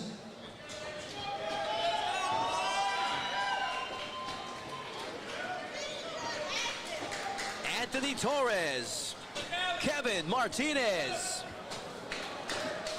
The battle for the flyweight championship is officially underway. Yeah, man, I can't believe we made it to the main event already, bro. Martinez. Been a good night of fights. Ooh, Martinez coming ready with some punches. It looks like he stumbled him already. Torres goes for the shot. Martinez looking for the back take right here. Torres with the Torres on his headlock. headlock, though. Head and arm throw attempts, but He's working on his Martinez. headlock from that wrestling situation, from that wrestling background. Oh, he's got Martinez plans it. It looked like Martinez was going to slip out. Yeah, he did a good job, Martinez did. He did slip out right there. And now he's finally settling on top in this position. He's got a little wrist ride too with that right arm. Now he's let it go to go for the punches. Both fighters are dry too. This is early on in the fight. Perfect opportunity to go for a submission. And right here, very unorthodox choice there for Torres to hold on to the head of Martinez, but now they transition to close guard. Torres on his back right now. Going for a triangle choke right here is Torres. Looking to lock it in. His feet are put together right now. He looks like he's at that figure four. That looks deep, Ricky. Yeah, we're gonna see what's happening right now. He's gonna need to put a little bit of a squeeze on it, squeeze on the head and control the posture. Martinez in trouble. That is deep. How is he surviving that? I mean, the angle and everything. Referee Joe Solis looking closely. Oh, man. Yep. Is he awake? Torres is going for this choke. He's putting the pressure on the top of the head. Martinez has a little arm right in between there that may be giving him a little bit of air, just a little bit. Torres needs to try to make some adjustments, little micro adjustments on the choke right now to continue putting the situation together. He's trying to transition to straight armbar, Ricky. He's transitioning to it right now. He's going to the next thing. Martinez going for the armbar triangle. Wow. Martinez gonna have to really try to go hard on his next defensive route right now. Either posture or try to pop out the back door, but that triangle choke is tight from Torres. Yes, it is. I don't know if I said Torres or Martinez going for that submission, but it was Torres on his back. Said it, yeah. But Martinez, I am amazed. How did he survive that? Martinez did a good job of staying calm right there. He stayed calm. Wow. And now he's going for his choke of his own. Peruvian necktie. Ooh, this might be one of his favorite moves, I believe. He's going for it. Japanese or Peruvian necktie, whatever you like to call it. But Torres now in trouble. What a turn of events, Ricky. Great display of grappling. Oh my Torres goodness. Is popping out now. Now he's on the defensive. Oh wow, what a great first round. Now Torres is on top again. Oh, but looks like Martinez is going for like a Tarico Plata, I believe, attacking the shoulder lock now. A creative offense from his jiu-jitsu attempt. Oh, wow. Torres is staying tight. You can see the pain in Torres' face. Saved by the bell. That was really great grappling right now in this first round. Ricky, that move that Martinez had Torres in has a couple of different names, but I know it as the Barata Plata, and that puts one hell of a lot of pressure on the shoulder, and you can see the pain on Torres' face. Let's see how he recovers from that. He's right in front of us right now. We see his corner, seeing if they can make some adjustments. That was a very high-paced grappling first round. When it's a lot of grappling in those wrestling situations right out the gate, it's really not going to test who's in a better physical conditioning, who's got better fitness now going into this second round. Because that was a high-paced grappling exchange. They were wrestling a lot right there in that first round. That was one hell of a first round, as you're saying. If you're just joining us, Torres opened up, threatening Martinez with a triangle into the armbar, and then Martinez answers back with his own submission attempt with the old Peruvian necktie. Slipped out of that and transitioned to a Barata Plata. And my goodness, one hell of a grappling exchange here in our main events. I said it to you when the fight started. I believe that no judges were going to be needed, and you can see it right there. Both fighters looking for the finish in this fight. This is what it's all about. Chris Lopez and Elevate Fighting Championship, producing some of the best young up-and-coming mixed martial arts talents in the nation. We're showing it right here in our main events. Anthony Torres and Kevin Martinez are throwing down. Yeah, they're throwing some hands now. The first round was all grappling. Now they're seeing what they got on the stand-up now. Martinez, though, he looks to initiate grappling again now with a single leg attempt. Can he finish it? Martinez. He's got to keep moving his body on that single leg. Keep trying to off-balance Torres with that single leg situation. Oh, nice roll there from Torres. And good recovery from Martinez himself. Martinez gets the exposure. He goes to the back. No hooks in yet. Man, I can't wait to see what they have in store right here. What's Torres' answer going to be for this? These guys have been slipping out of positions that I would have never believed they would have been able to. Yeah, both of these fighters are high-level grapplers, and they're showing it tonight. But Martinez right now in the back, he's got the advantage. This is a big advantageous position for him right now. Torres looking for that old school ankle lock with the feet locked right there, with the feet crossed in the back mount position. Yeah, for Torres, he's gonna need to look to get his shoulders to the floor in this situation while still protecting his neck. Acknowledging the arms on his neck to protect him while trying to get that angle to get his back to the floor to try to turn and face him. But Martinez right here, looking like he got this choke in right here. Attacking that rear naked choke. He's putting all the commitment into it, it looks like. Can he finish it? Not into the chin, so he transitions into mount instead. Wow. But he's staying ahead. Martinez looking to stay ahead and keep wearing on his opponent. Man, Torres survives. These guys are just slipping out of submissions that would finish the normal fighter. Yeah, it's a game of inches. Martinez now though, he's now going from regular hooks to now the figure 4 body triangle, and you know that really squeezes the energy. You know what I'm saying? A lot of pressure on the body with that figure 4 leg lock. That is not a fun place to be, Ricky. Yeah, it's a very strong position for Martinez. Torres got to do his best to try to keep moving. Right here, he's looking to try to turn and face him right here. But Martinez just realizes that he's hip to it, and he readjusts the position. With 20 seconds here left in the second round. It's going to be a solid round to score here for Martinez. Yeah, he got to the position that he needed to get to. He got to the back, got to the body triangle. That's a good round for Martinez. Solid 10-9. Argument could be made for a 10-8, but I would think a 10-9 is a little bit more appropriate. Yeah, that's more appropriate, I believe, yes, sir. Because Martinez definitely dominated that round with superior positioning. But as I was saying, the judges look for damage and duration. These 3-minute rounds, too quick to have sometimes the long duration of positioning. So we shall see.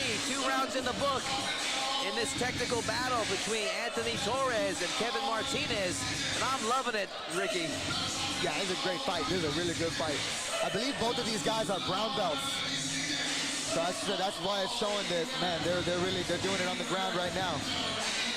They're showing high-level grappling here tonight.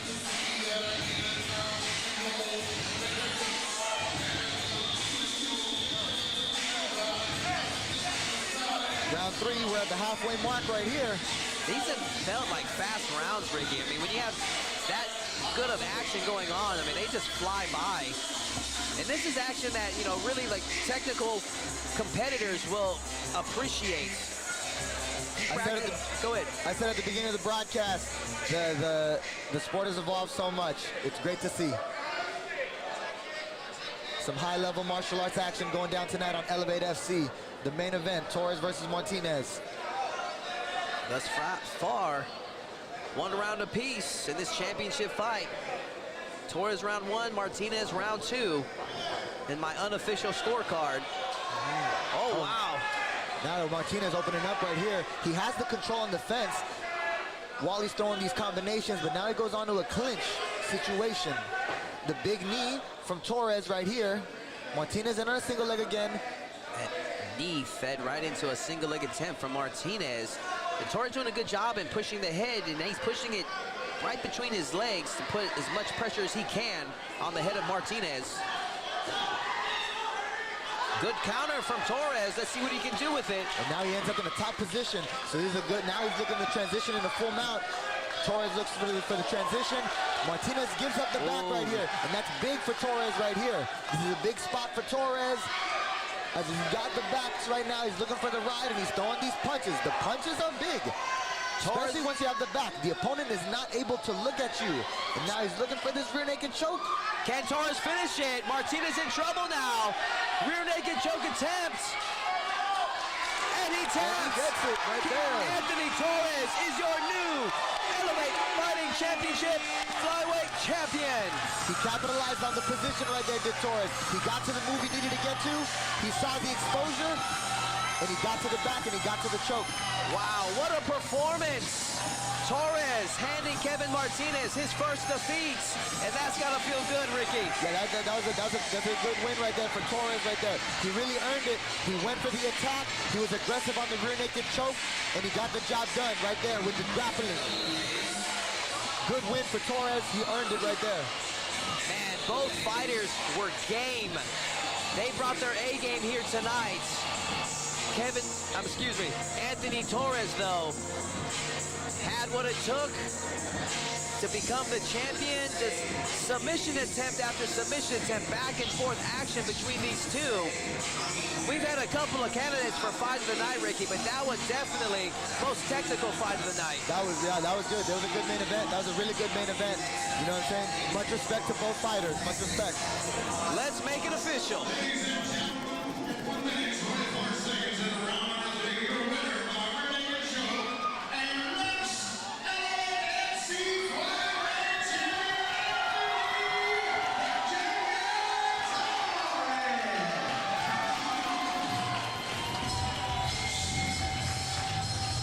Congratulations to Anthony Torres. Thank you again for coming by. Again, try careful. If you get pulled up, And Ricky T, it was a pleasure calling the action here tonight with you, sir. Oh, bro, it was a great night of fights. That was awesome, Todd. You the real one. Some final highlights, in your opinion, fight of the night? Probably Kendall Weeks and Joshua Balderas. I agree. Most technical fight of the night, Anthony Torres and Kevin Martinez. That was awesome. Yes, sir. And we Yes, saw sir. a couple of spectacular submissions and knockouts where you'll see here on Elevate Fighting Championship. So, with that said, ladies and gentlemen, want to wish everybody a good night. Thank you all for joining us here at ClearLifeMedia.com. I am Todd Moore. This is the Ultimate Fighter, Ricky T. Wishing you all a good night, good fight. Thank y'all. Later. I've watched this guy.